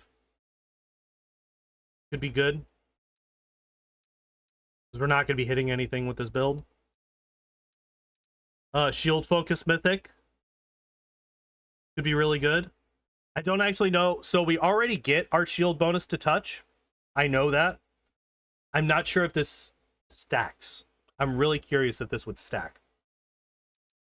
Weapon Specialization Mythic. Fuck it. There's definitely choices to be taking other than Toughness fucking Mythic. I hate this. I hate Toughness. I hate Toughness Mythic. I hate this build. This build sucks.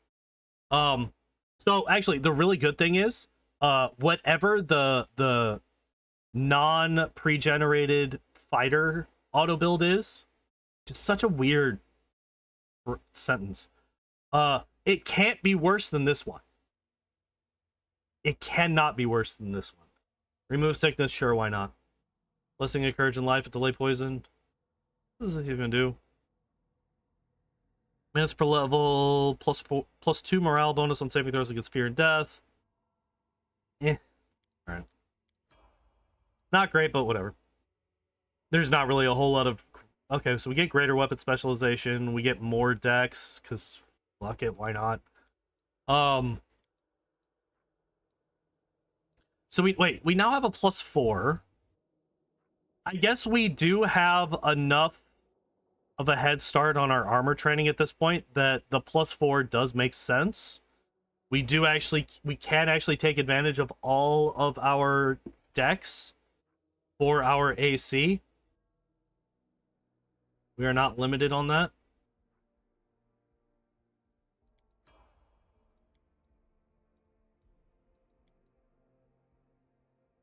There's Greater Trip. All right, so we finally got that. 8 levels later. So we now have 3 feats focusing on Trip. We have 1, 2, 3, 4 feats focusing on the heavy mace. Because I'm counting, I'm sorry, 5. 5 feats focusing on that. Because I'm counting critical focus as a feat that focuses on actually attacking. So we have 5 feats that focus on attacking. We have 3 feats focusing on tripping, which does not allow us to attack that turn. And we have 1 feat that focuses on disarming, which does not allow us to do either of these other 2 things. There is so much anti-synergy in this build that it hurts me. I did not actually read what total cover does. What does this do? Tower shield specialist cannot be flanked. That's perfectly fine. Okay, we get staggering critical. Unfortunately, again, I don't know why they love staggering critical so fucking much. Don't take this feat. Do not take this feat if you go down the crit line, because it has a fort save to avoid the effect. The reason that's a bad thing is because I mentioned this back when we were doing the Sorcerer thing. Demons have really high fort saves. Almost all of them will have really high fort saves. There are exceptions, but the general rule. So the most common enemy that we're going to be fighting is very likely to never be affected by this. It's sickening critical. There's no save. Get tiring critical. There's no save. Also, tiring critical allows you to get exhausting critical, which is even better. Sickening critical doesn't allow you to get anything else, but it's still better than staggering. Staggering critical is bad. It's bad. It's not good. Yes, the fort save still gives you something. It gives you 1 round of it. However, I would rather them be sickened for a minute. Or tired. I'm sorry, just fatigued permanently. Exhausted permanently. I'll take these over staggered for a round any day. What the hell do we get now? Ever ready.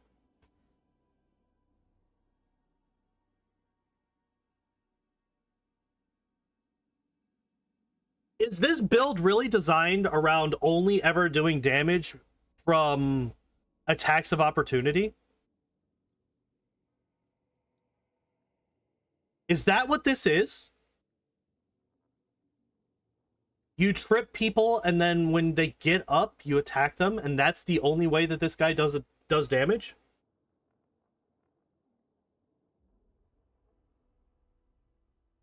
I mean, I guess that's an amount of synergy between the fucking 5 attack, now 6 attack feats and 4 trip feats.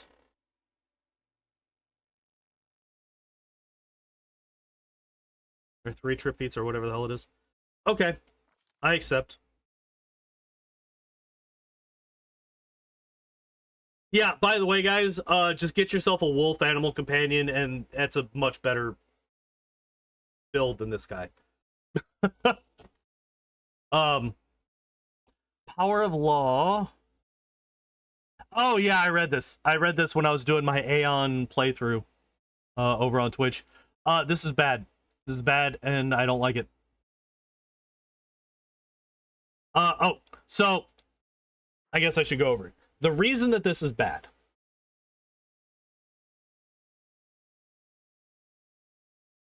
And like it's so confusingly worded. So it says if you get to a result lesser to or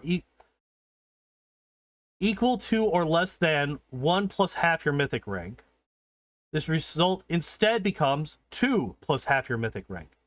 Now, it does not specify whether that is before or after bonuses. I can only assume that it is before bonuses. Because if it's after bonuses, if you have full BAB, after level 12, this ability, or I'm sorry, after level 11, this is useless.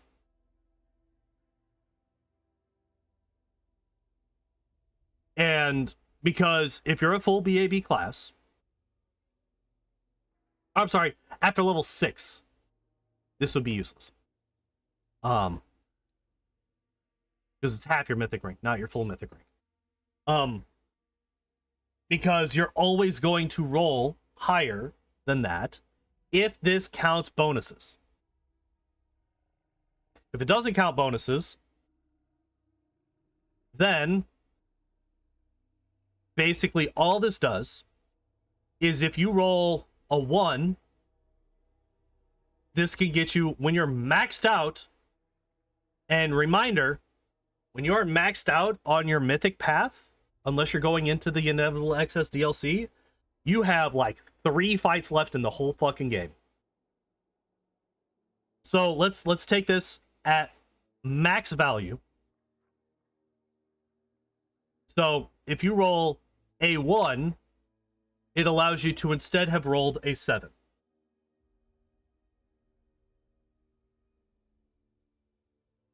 Which, you know, that is a +6 to your roll. But that I'm also not sure if it counts, if it negates nat 1s. If it negates nat 1s, then that actually makes this really good. But it doesn't specify. It does not specify that it negates nat 1s. Now, here is where I think that this ability has to take into consideration bonuses. I mean, well, actually, maybe not, because a lot of enemies, especially in the later game, do have higher than they are higher than level 20, right? Some of them can be like level 30s and 40s and stuff. So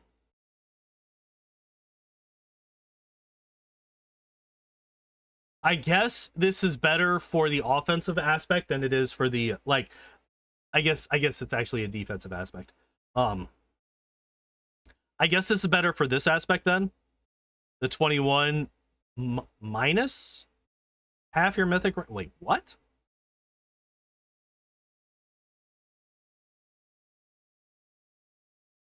It's a higher result than 21 minus half your mythic rank. That's a weird way to do that. Okay. I never noticed that it was a minus instead of a plus, because everything is always a plus in these descriptions. This result instead becomes 20 minus half. So basically, if it's a 16 or better,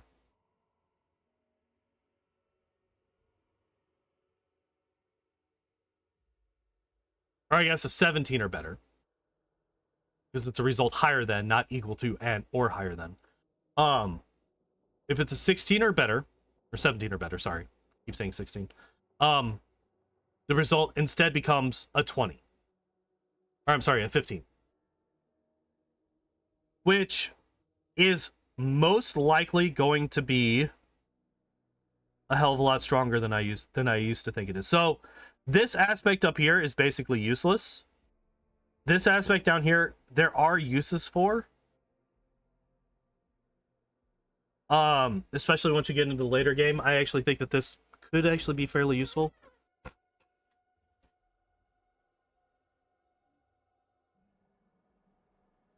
Oh! But it has a lower saving throw than my other gazes.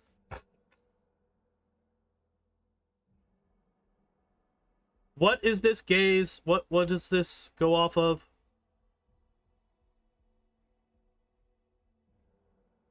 What is the what is the saving DC normally for these? Is it 20 plus your mythic rank? So let's take a look at this. So if it's a 15 plus your mythic rank, that is a max of 25. So again, if we're going off of max of 25, what saves are we going off of? Fort save, most enemies are going to have a plus 25 to their fort save far before you get to this point. If it's will or reflex, which I think it might be will. Oh, it's literally right here. Will save. Okay. So I know for a fact that Nyrissa, or not Nyrissa, Aurilu, not a solid auto build yet. Not today.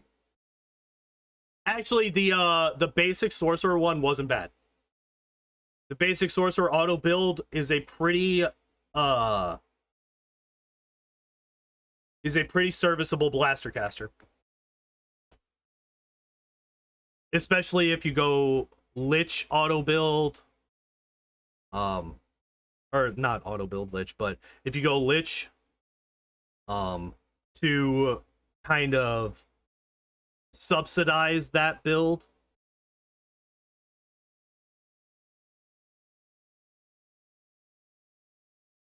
I mean, like, it took them to level 19 to finally get greater spell penetration, and they didn't get spell pen until level 17. So they waited way too goddamn long for those. But beyond that, I was pretty okay with the sorcerer build. This one, however, needs to go straight in the trash. So useless in Wrath. Depending on what level of difficulty you're playing on. I think on normal difficulty you would still be pretty okay. But yeah, if you're playing on anything higher than normal, then that gets really bad really quick. All right. Oh, Jesus Christ. Okay. Here comes in the random other... Wait, do you not get... Oh, I guess you don't get bravery in this, huh? So you don't get the bonus to will saves.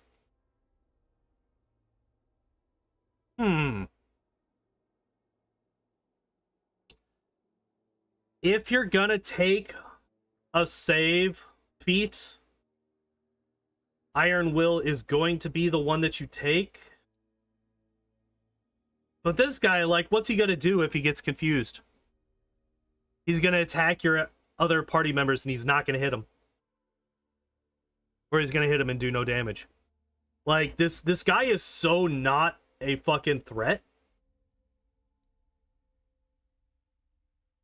that it doesn't even matter. Like, we're a fighter, we're level 15 and we don't have power attack. Like, this is a fucking problem.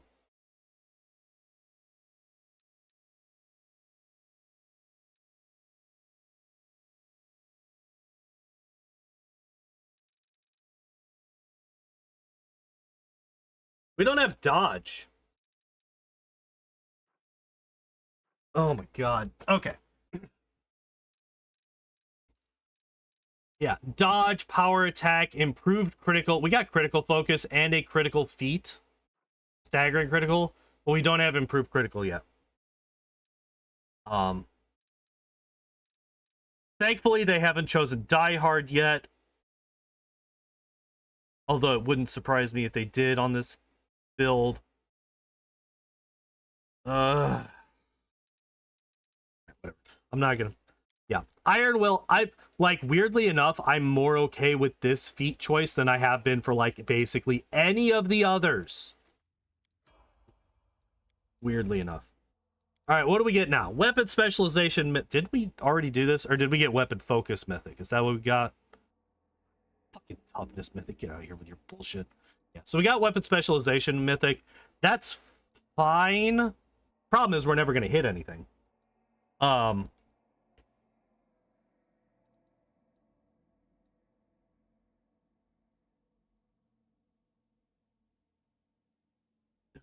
your mythic rank on damage rolls. That's fine. Relativity of... What the fuck does that even mean? It's just... Oh, that's right. This is just displacement, but worse. Okay, so the problem with this... The problem with this one is... You have... At this point, we are what? Level 6? Yeah, level 6. So this gives us a 30% chance to be missed on any given attack. For one fight. Now, displacement is rounds per level, 50%. Hey, Shelby, you gonna come back up and say hi to everybody? No? You just wanted some head scritches? All right. So, displacement from level... You know, you could get it as early as level 5. Not mythic rank 5, but level 5. You can get displacement. And that does a better job than this. Until you get to level fucking 10.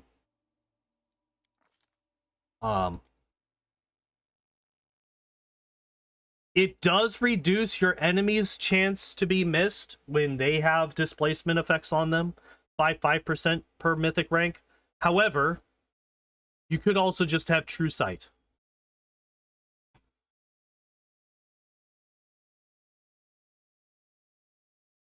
You could also just have true sight.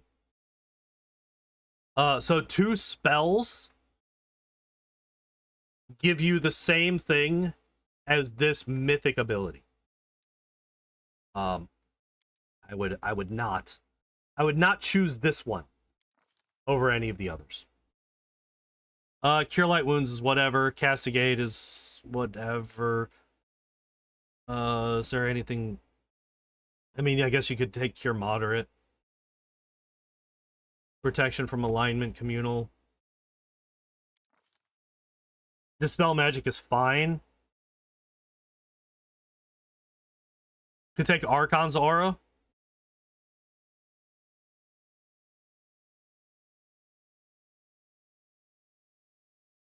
Delay Poison Communal if we don't have that from somewhere else. Somehow. Death Ward is fine. Order's Wrath, I don't even know what this is.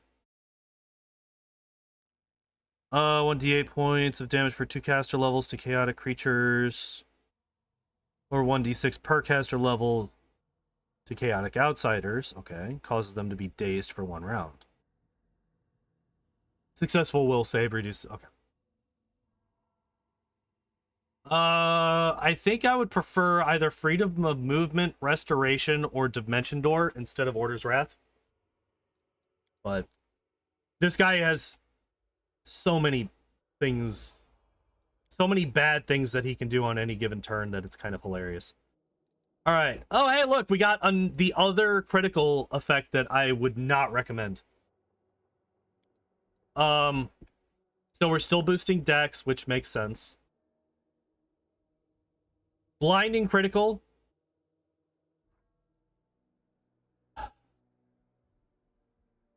Nice. Congrats, Zins.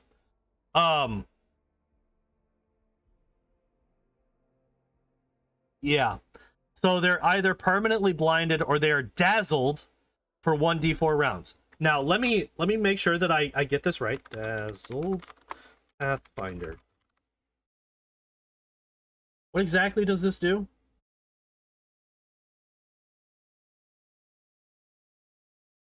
Dazzled.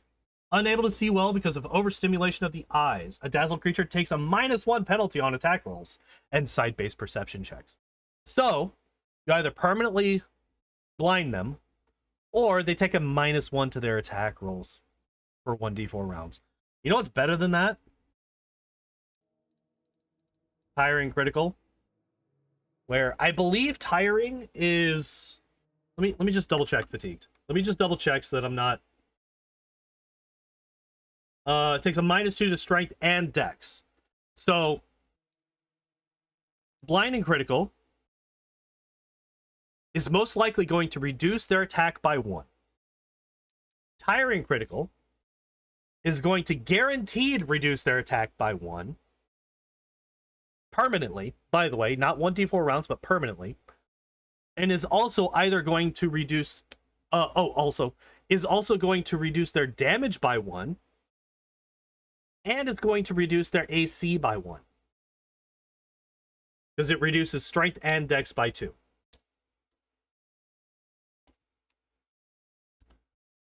I wonder which of these is better. Granted, you could blind them, but it is a fort save. And we've already talked about that quite a bit. Also, sickening critical. Just to reiterate what Sicken does.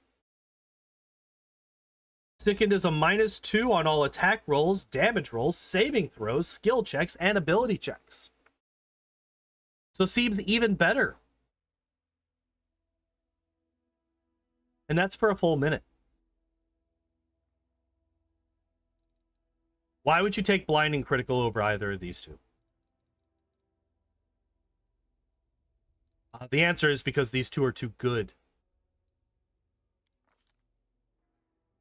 I hate it. It makes me mad, man. Like, I understand that they're trying to make these builds suboptimal so that you have some reason to, so there's some reason to explore the builds and try to, you know, build them yourself instead of just relying on the auto builds. But holy fuck, man. This build is bad.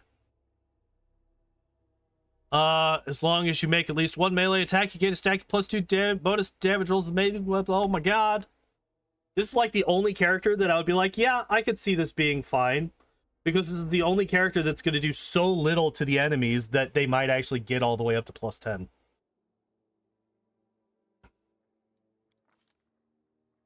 Save DC. I think this is probably one of the best ones that you could pick. It is only +1 per 3 mythic ranks, but that is a +2 to your save DCs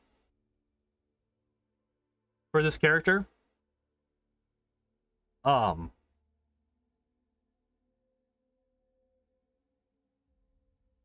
And it'll be a +3 and 2 more mythic ranks. Like, that's pretty good. That's pretty good to be able to add that onto you. I'm perfectly fine with that. Resist energy is fine. Hold person, I would never use it.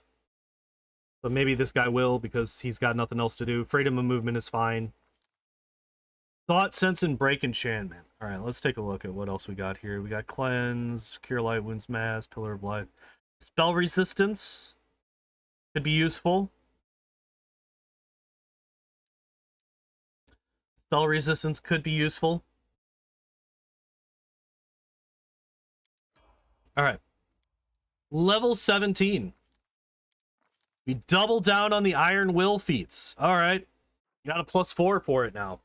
Which, if we look at this, even with both of those boosts, it still only barely beats, or only barely gets us to our reflex save.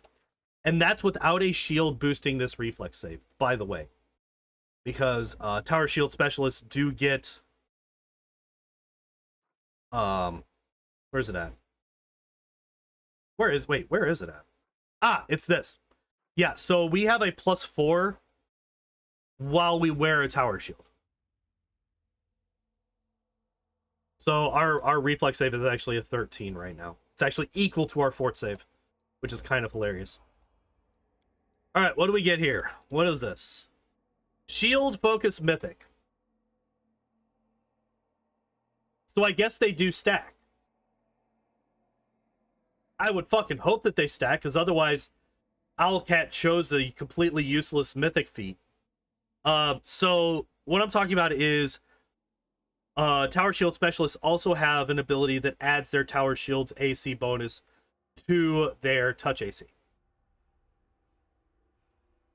So if this does not stack with that, this is completely useless. But because they chose this, I can only assume that it does stack, which is actually pretty fucking strong. So this...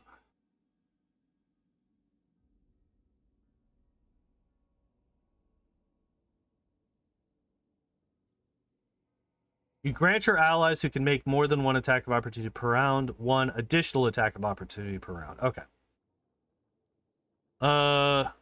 Gain a bonus to attack and damage is equal to 1 per mythic rank. That's actually really good. Because we're at a +8 right now. So if you combo this with Ever Ready, that's a +16 to attacks of opportunity. Attack and damage. That's actually pretty impressive. That's actually a pretty good combo. Especially if we're tripping people consistently. I'm actually okay with that. I'm actually okay with that. Shield Focus Mythic and Enforcing Gaze. If we're going to be going for this hyper defensive build, Shield Focus Mythic is the way to go. This build is basically useless except for Stone to Flesh. That's a useless fucking feat. How? Okay. Hands up if you've ever been petrified in this video game.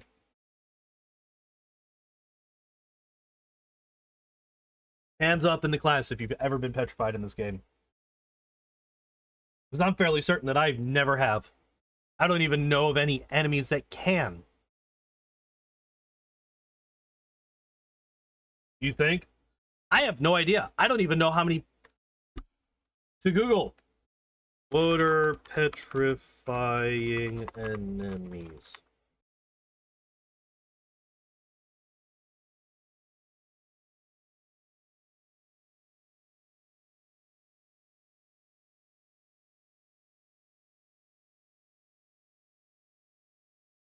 Retriever spiders.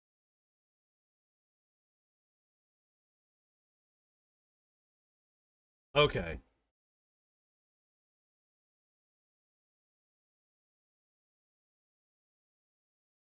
Oh, apparently the carnivorous crystals can also do that.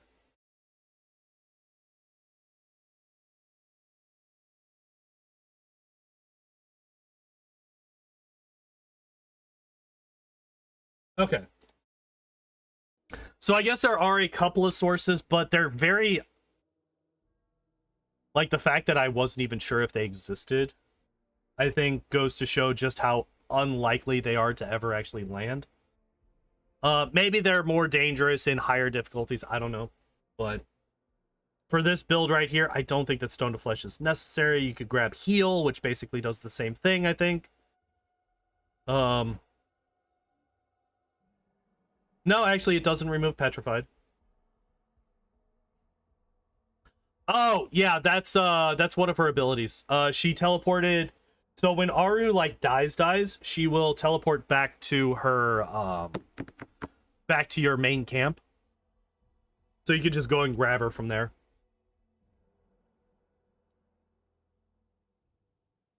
Yeah, I would still take Heal over Stone to Flesh. Dictum. Still a funny word. Yeah. Not the worst mythic mythic level that we've taken. Mythic Charge? You're never gonna hit with Charge. It's a protection that Desna gave her. So that's what's going on there.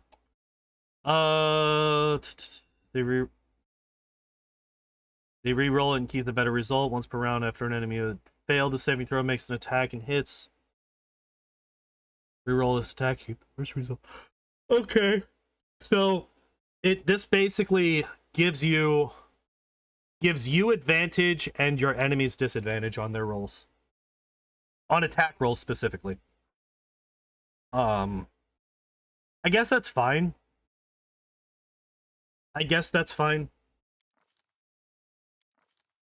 Dimension Door, Breath of Life is fine, Dictum is funny, Banishment is fine, Greater Restoration is fine. I think those are probably the best two spells that you have in that list. Yeah, okay, so at least you get Critical Mastery, so you're going to be dealing with both of them. But I would like to remind everybody, we have 4 critical feats right now. Critical Focus, Staggering Critical, Blinding Critical, and now Critical Mastery. We have 4 critical feats. On a nat 20 only crit weapon. And we don't have improved critical. So we can't even boost that to 19 to 20. Not yet. This is the build that they have chosen.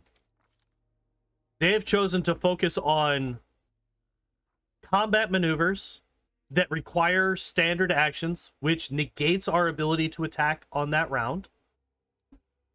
They have focused on criticals, on the worst possible weapon to focus on criticals, which is the heavy mace. Maybe there's okay. Let me just double check.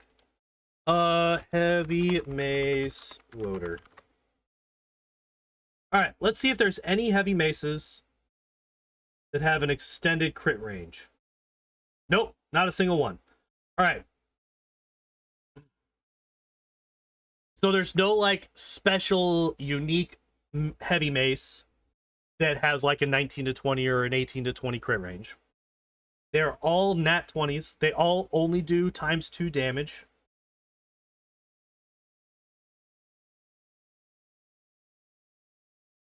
Gross. Gross. Yeah. This build focuses on such weird shit. I don't understand it. If we don't...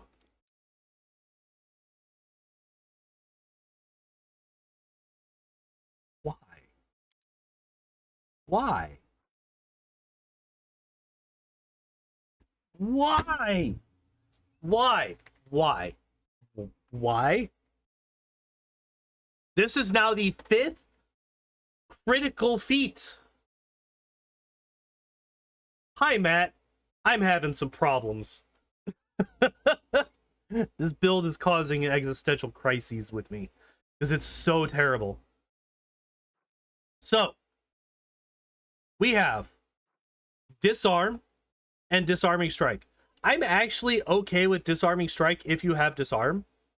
Unfortunately, It's whenever you score a critical hit with a melee attack.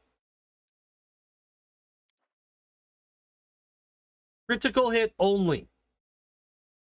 With a nat 20 only crit weapon. And no improved critical. Oh, we do have critical focus, staggering critical, blinding critical, and critical mastery. And disarming strike, which might as well be disarming critical. But no improved critical. Do we get it at level 20? Is our capstone as a fighter actually going to be improved critical? Is that what it is? I know shortly. We did finally get destructive shockwave. Okay, I am actually perfectly fine with this. Devs wanted you to go trickster with this tank build. I think they just wanted you to realize that this is bad and just re-roll a different character. I'm pretty sure that's what the intended use for this build is oh god. Oh god, please. Just stop it. Concentrate, fuck you. I don't even care. Force repentance is fine. Hold monster is fine. Overwhelming presence is okay. I just can't even be asked to care anymore about the mythic stuff. Like, all those spells don't matter. Greater disarm.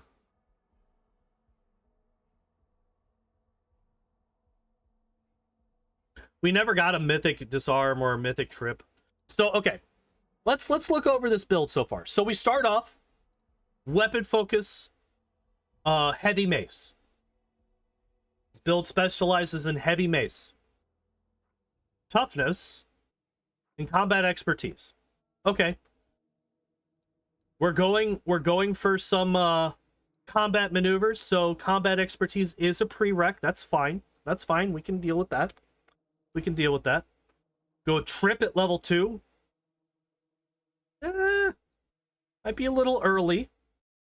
Might be a little early. We might want to boost up some of our other things.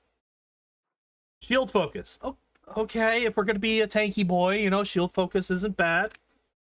Shield focus isn't bad. Heavy armor focus. Okay. Oh, by the way, we were boosting our dex from 15 to 20. That is what we got as our stat boost at 4, 8, 12, 16, and 20 was dex on a heavy armor wearing fighter. Granted, we are actually able to use our full dex as long as we don't boost it with any fucking belts. As long as we never boost our dex with belts or anything else, we can use our full dex as AC.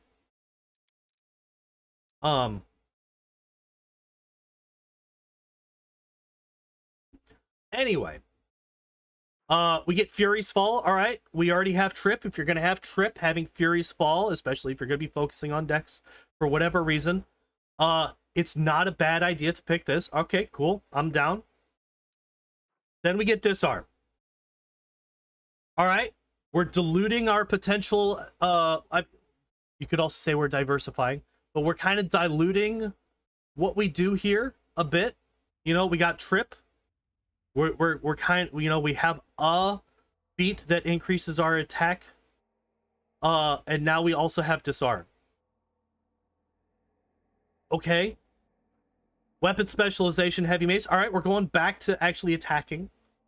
We're not focusing on tripping. Nope, it did not. No, it did not. So we got weapon specialization here. Okay, greater weapon focus, heavy mace. All right, if you're a fighter and you have weapon focus, you probably should get greater weapon focus. That's fine. Greater shield focus. All right, that's okay. Sure, why not? We're going for a tanky defensive build. That's fine. I can handle greater shield focus. Critical focus. Critical focus without a single improved critical to be seen. There is not a single improved critical to be seen in any of this. Missile shield. I wonder what feat we could replace with improved. I don't know. Maybe, just maybe we could put improved critical here instead of this garbage fucking dumpster fire of a feat. Maybe maybe we could not have this trash, and we could have improved critical. Just maybe. Also, maybe we could replace heavy mace with literally any other weapon in the video game. I don't know, a rapier, a scimitar, fucking, I don't know, a great axe. If you're gonna have a nat 20 only crit range, at least get a ×3.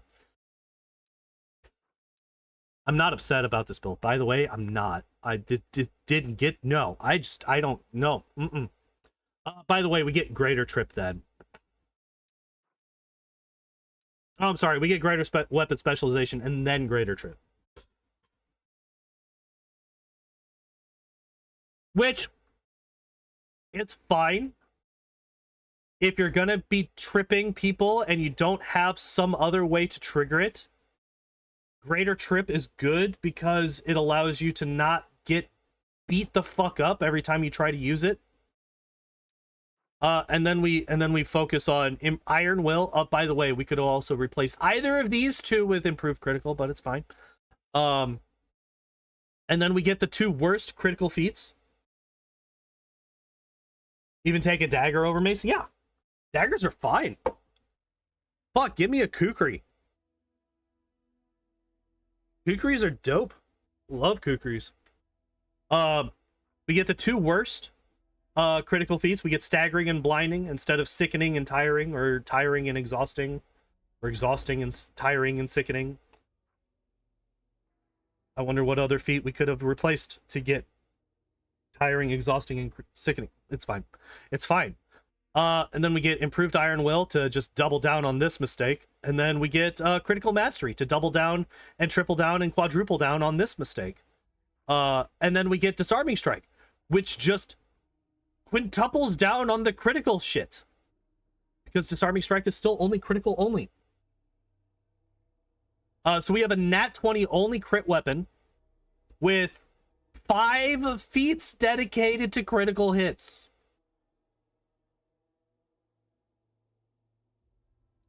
7 if you count disarm and greater disarm.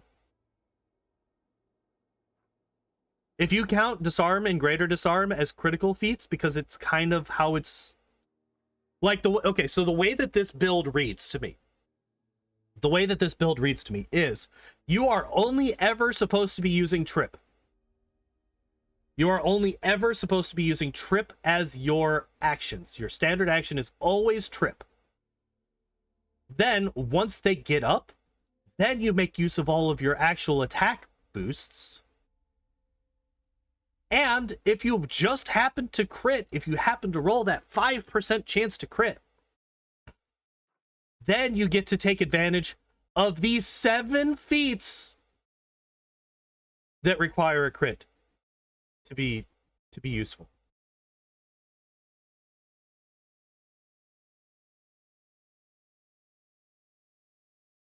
Also, you're just supposed to stand there and take damage outside of all of that.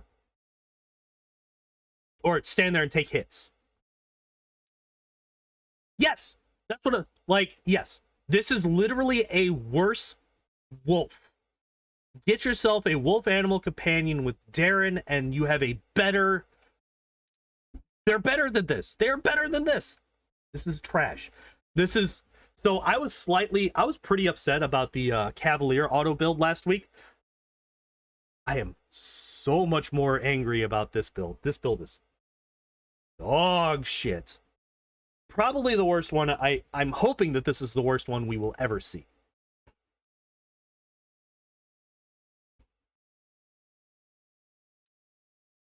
I think this is... I'm hoping this is the worst one we will ever see.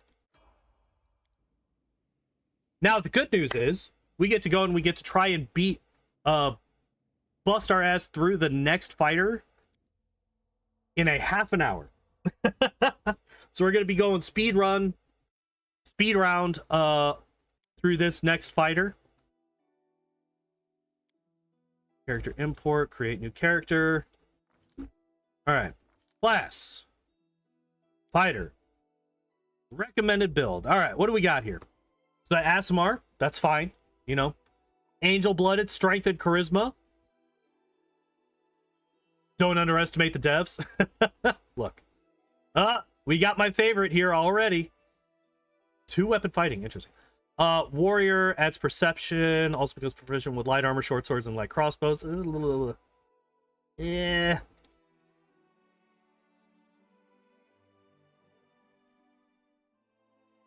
Okay, so the +2 is because of Angelkin. This build is looking awfully similar to the last one. Strength is higher. We got 2 more strength than we did last time. The dex is 15. We're going 2-weapon fighting. So I'm curious if we boost our dex and we leave our strength here at 18.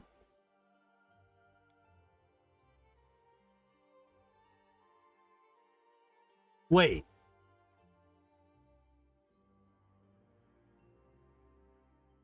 So why guard? Is this again? So one thing that I've noticed is that a lot of these backgrounds don't actually benefit the class or the build specifically at all.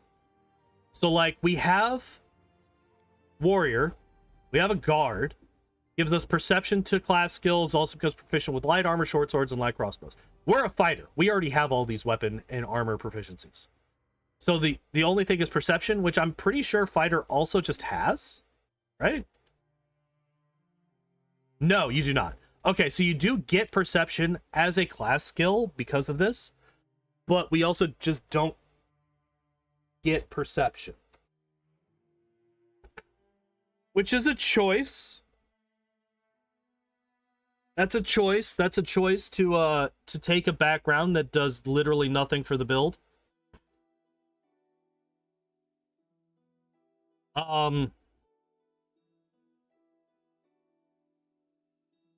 You know, you could have gone pickpocket. You could have gone pickpocket and gotten the extra initiative. At least that's always useful. But otherwise, persuasion. So, are we going to go Intimidator? Are we going Intimidator build? If yes, I approve of this. If no, fuck off. Perception instead. Lore nature is okay. Athletics, I think, you know, if you're a fighter and you have a decent strength, if you're going strength fighter, you should boost athletics.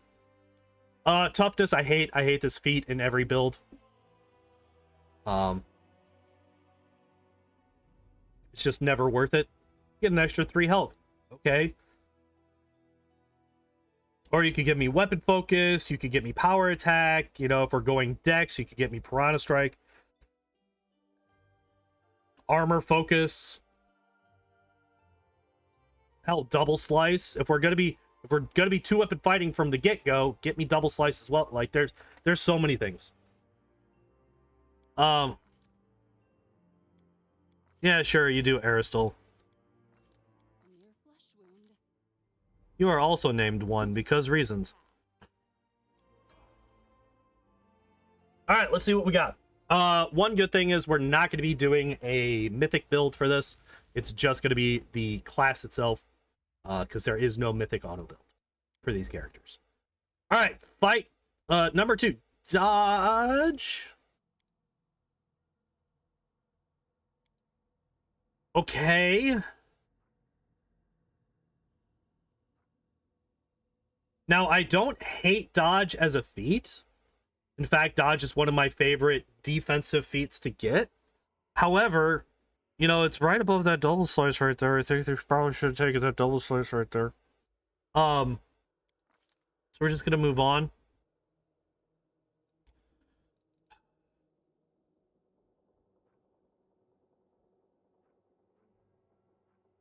Like, obviously, we don't have access to the crane style feats because we're not a monk.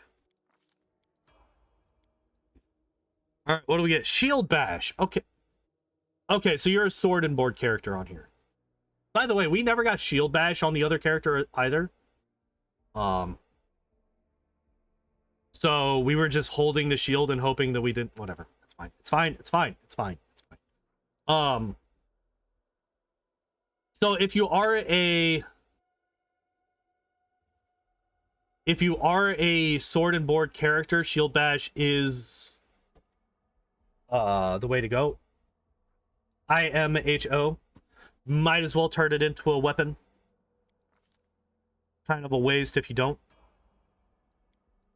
And honestly, I would say that probably light shields are best for this type of build.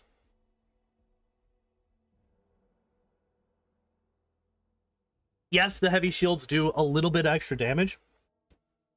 But the fact that it's considered a one-handed weapon and not a light weapon makes wielding them very, very penalizing to your attack rolls. So I think keeping a light shield, taking a slight hit on damage to boost your attack by quite a bit is better. Yeah, so I was right. We are going to be boosting up our dex. It's fine, I guess.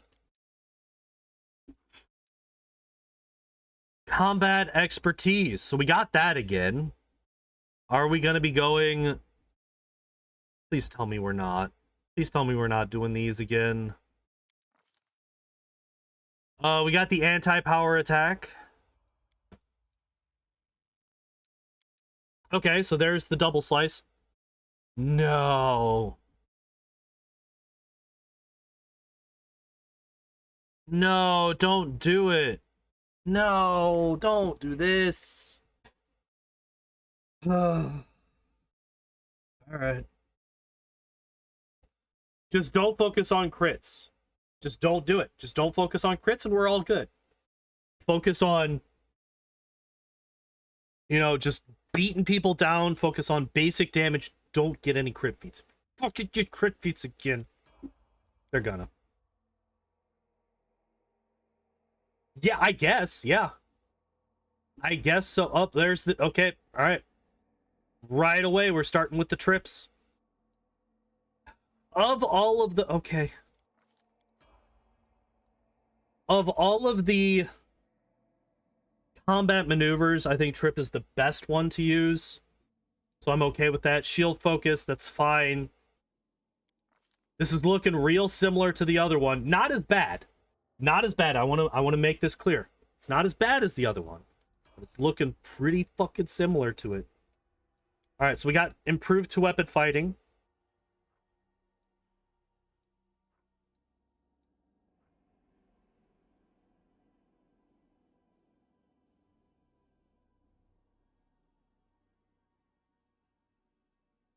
Why?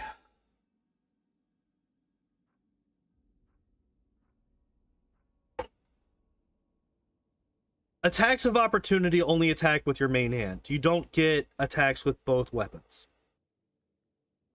So, if you have trip, why are we focusing on more attacks with our offhand?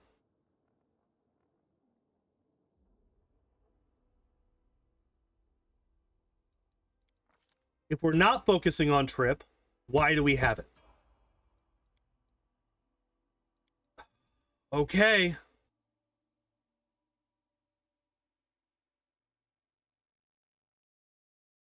Okay, that's fine. That's fine. I'm okay with this. If we're gonna be sword and boarding, yes, you should get the thing that boosts up your shield stuff. Still don't like this, but we're already locked in, so fuck it, I guess. Oh, also Fury's Fall. Like,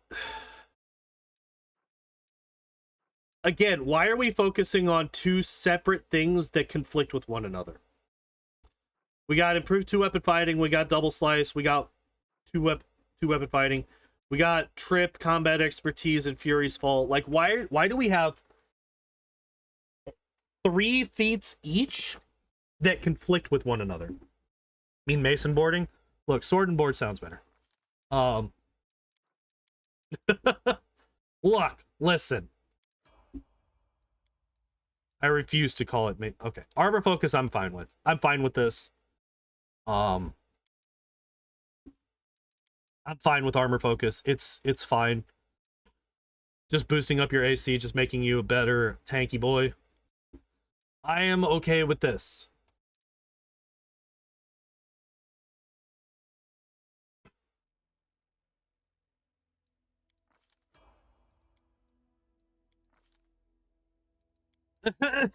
Why?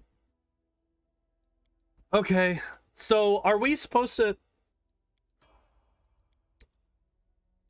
What the... okay, hold the... What the fuck? What the fuck? What the fuck? What is this build? Okay, so the last build I was... Alright, you know what? Here's what we're gonna do. I'm not gonna go through it, we're just gonna... Alright. Oh, fuck. I went one too many. I went one too many. Alright, we're gonna have to just go through, pick random things real quick. You know what? You're Nazada because I like Ivu.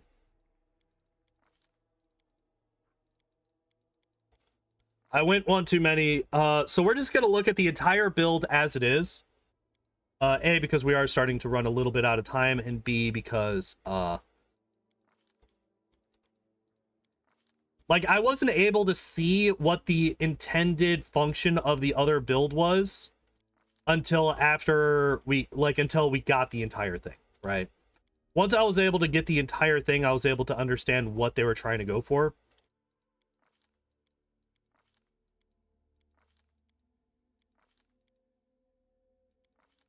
So I'm hoping that the same thing happens here. Because, holy fuck. This build makes no sense as it stands.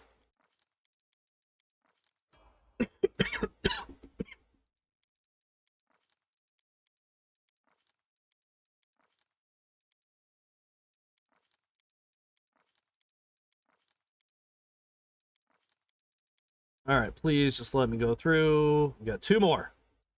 Dos más. Cleaving shot. I want to, like, submit this to, like, a build discussion forum. Just this random-ass mythic path. Like, what do y'all think of it?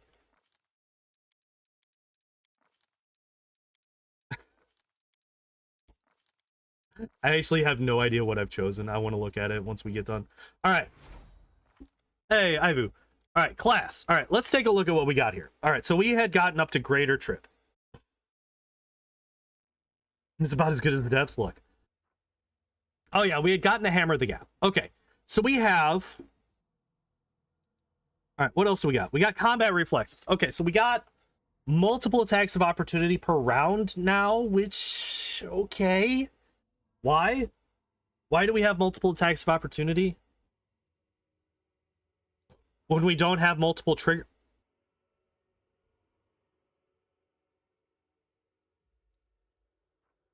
Missile... Greater two weapon fighting. Why? Iron Will, stagger... Fucking staggering critical again.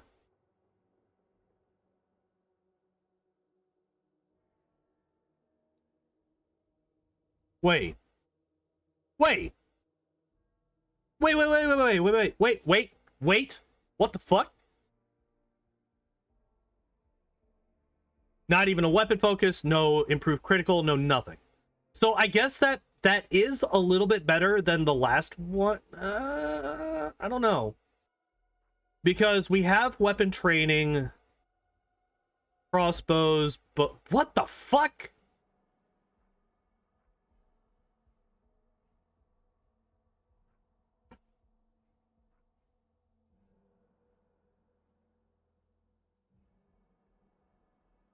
I guess we do have a 20 dex.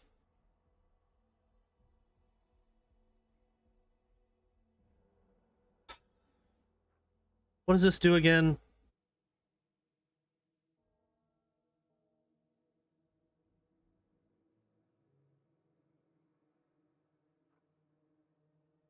Okay. So here's a okay, so let's take a look at this kind of thing. All right, so do I actually have a shield on? I do. I have a heavy shield. All right.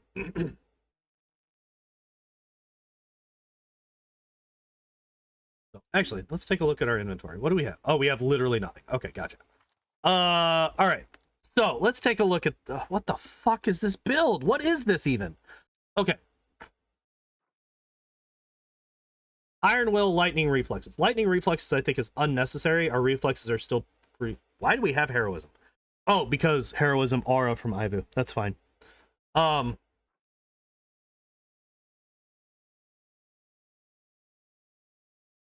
We got Mythic Resolve. That's funny.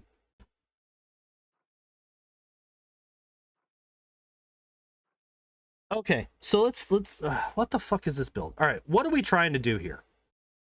So we have fully, like, we fully invested in the dual wielding build. So we got 2-weapon fighting, we got shield bash, double slice, improved 2-weapon fighting, greater 2-weapon fighting, and I will even consider hammer the gap.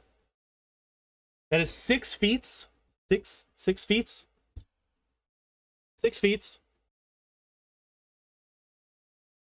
Dedicated to doing damage with our 2 weapons.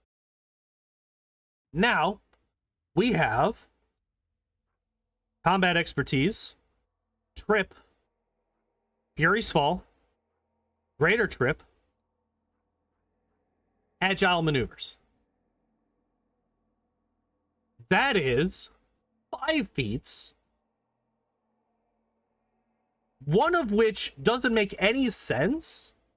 Because this, I'm fairly certain, overrides this.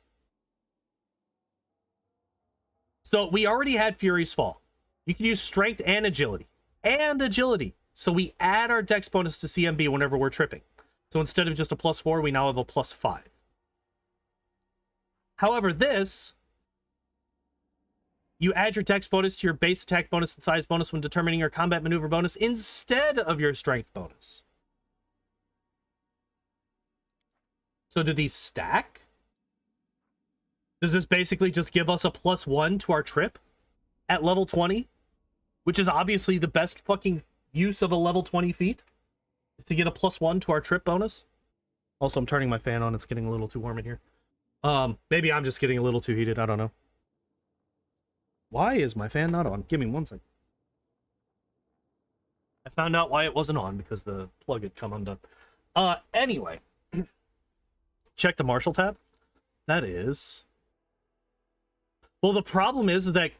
Jesus Christ. Oh, I guess...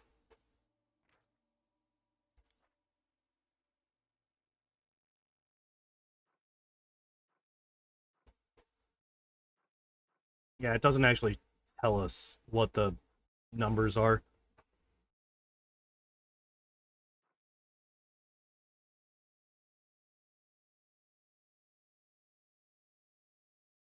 So where does this 35 come from? Combat, or BAB is 20. Our dex is 5, so that's 25. Where's the extra 10 coming from?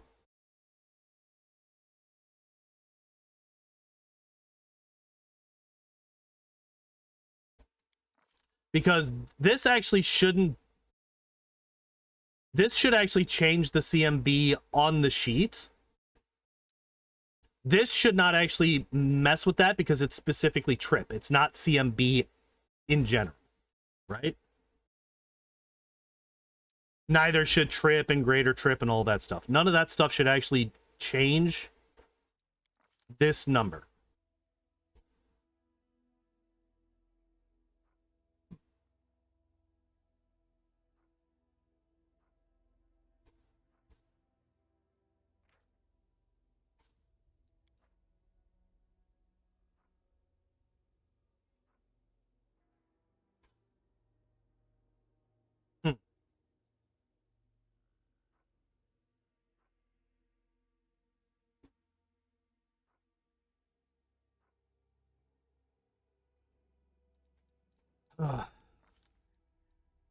Oh, and then we have combat reflexes to boost our attacks of opportunity randomly. What is Incredible Might? That is a mythic ability. That you get from... Yeah, that's this. So you get a bonus equal to your mythic rank on attack and damage rolls. It's pretty fucking good if you're a melee character, Azada. Okay, so let's actually just look at this for a minute. So defensively, we have toughness, we have dodge, we have shield focus, we actually have combat expertise, which is a defensive feat. Missile shield, iron will, lightning reflexes, heavy armor. We never get greater shield focus, which is kind of weird. We never like double down on this. Instead, again, we get fucking critical focus and the worst critical focus add-on in the game.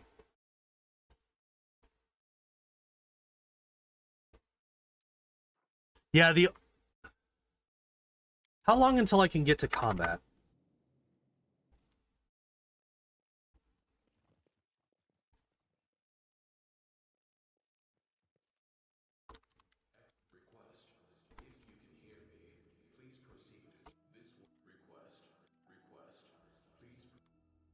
All right, we just got a whole lot of shit.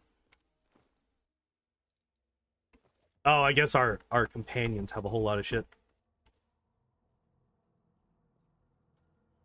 I'm gonna see if I can't get to combat. We're gonna rest. I don't actually think that that's gonna help us particularly. So we are a fighter. I don't really care about the spells that we get as an Azada.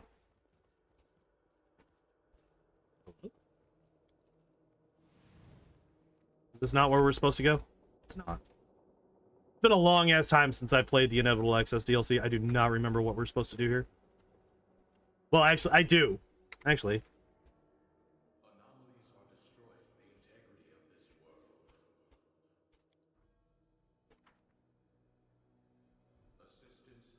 That's right. You can just open the map and then just tell your people to just go here. That's fine. I don't actually care about bringing in the rest of the party or any of that stuff. We're just going to try to get into a fight. We're going to try to trip somebody, and we're going to see what the numbers look like after we trip them. That's what we're doing here.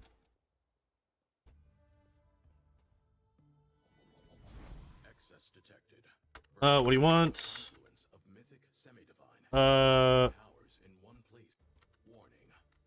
Okay.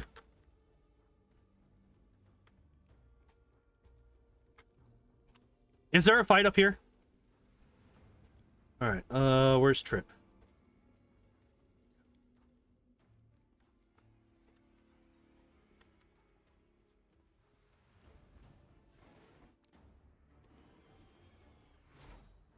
Why am I...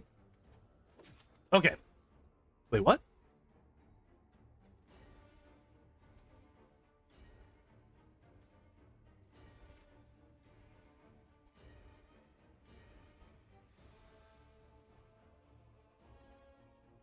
Okay. Let's take a look at this. So we got Fury's Fall. So we do still have the +6. Greater trip, haste, weapon training close. Incredible might. Strength, BAB 20.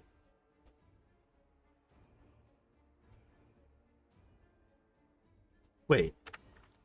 But our strength isn't a 6. Our dex is. Okay. Yeah, incredible. Oh, it just wasn't showing that. Okay, yeah. Okay, that makes sense. That makes sense. Okay, so it does double up the dex bonus. Okay, so this actually does make a good chunk of sense because, I mean, it is still only a +1 over the strength, so it's not the best use of that, but it is actually doing something, at least. I definitely would have taken most other things, but at least it does something. This build is still really confusing to me because I'm not sure exactly what it expects from you. There's a lot of tripping in this build. like the thing is, like, okay, so combat reflexes here. Combat reflexes doesn't actually do anything for you, because you only get, like, basically you have to trigger the attack of opportunity, right? You have to trigger the attack of opportunity somehow, either by having the person run away from you, having them cast a spell or try to shoot a bow or a crossbow while you're in range of them, or have or trip them and have them get back up, right? Now, if you trip one person per round, which we don't have a way to trip multiple people per round with just this build, that's only one attack of opportunity. It's not bad for a non-shifter player. Yeah, like, we accidentally added an extra 10 when we were just randomly picking abilities for our Azada mythics. But,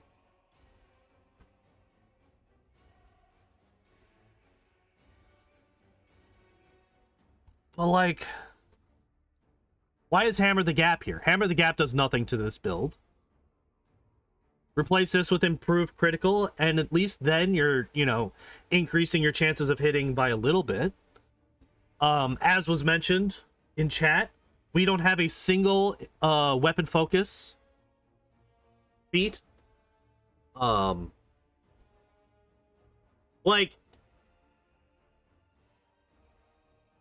yeah, Matt, you said that, like, fighter classes just have too many feats for the devs, but, like, the problem is that they don't make use of those feats. Like, there's still a lot missing from this build. They have 21 feats to work with, and we're still missing many to make this build actually, like, viable, really. They focus on way too many things. They don't double down, like, they don't focus on anything. Like, these builds lack focus. Both of these fighter builds lack focus. Honestly, after going through and looking at the one, it's still trash. Like, the fucking, what's his name? The Tower Shield Specialist. It's still terrible, but the only reason that class is really, really bad is because he has the wrong weapon. They focus on heavy maces instead of something that has a higher crit range. If they just replaced the heavy mace with a scimitar and gave that build improved critical, I would actually be pretty down with that build. That build could actually be pretty good. It's very specific in what it does, but what it does isn't terrible if you replace the weapon.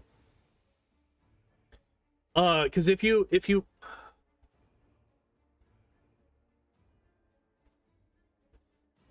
yeah, like, because the whole point of that build is you trip somebody.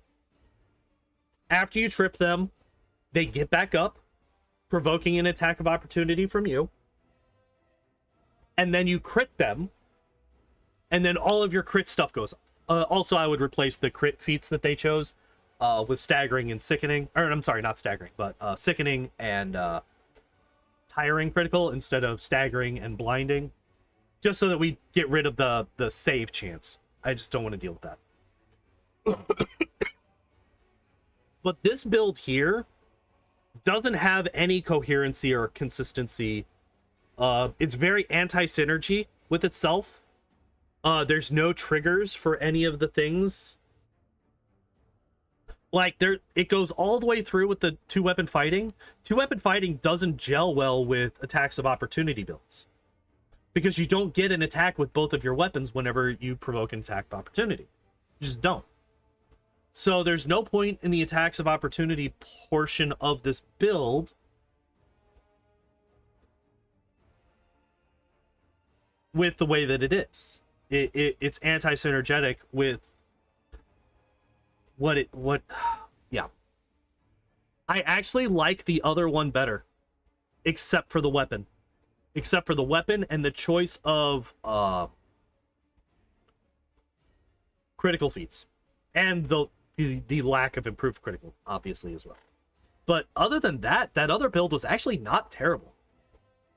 The more I think about it, the more I like it, honestly.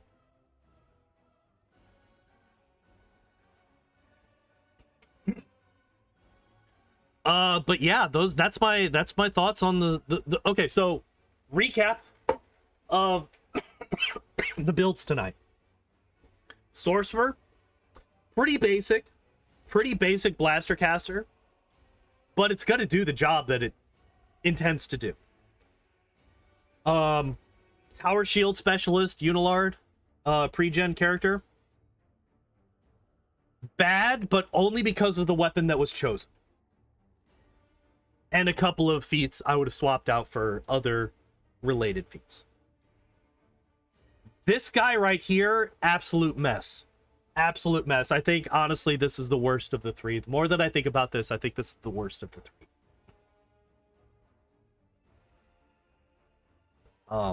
It just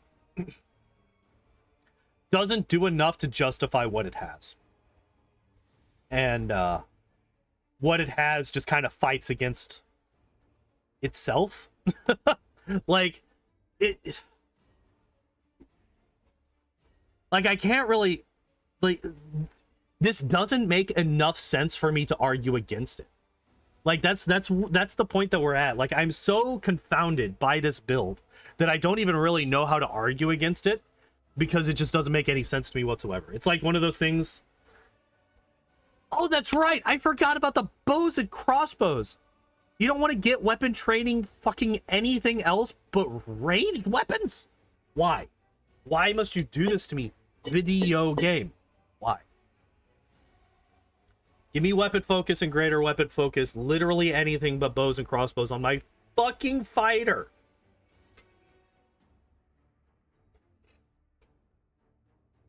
It's fine. It's fine. Everything's fine. Ugh.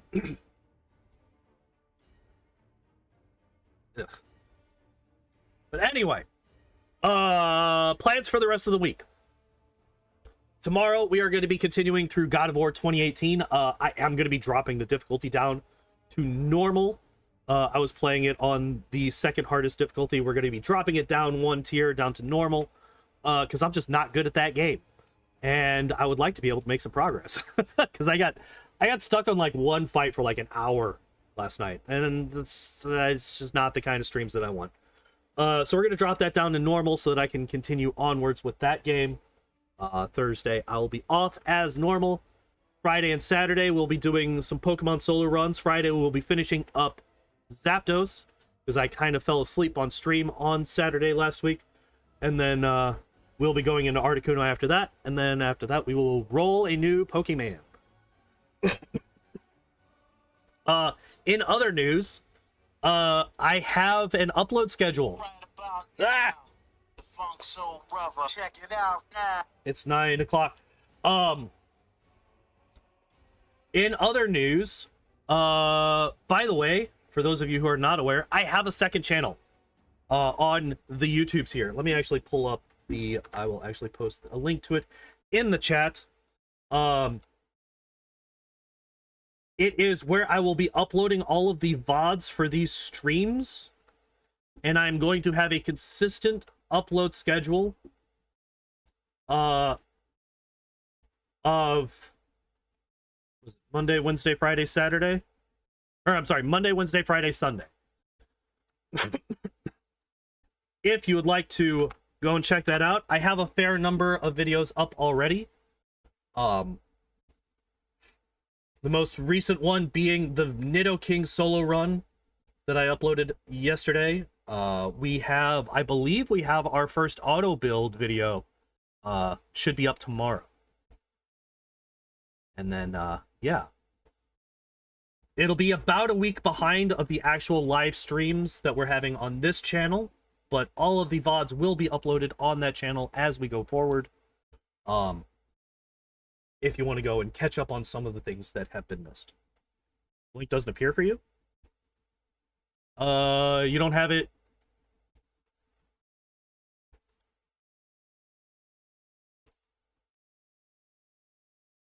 What about now?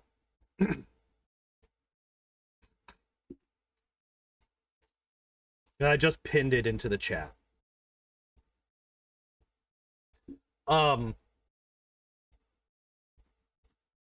Okay, there we go. Cool.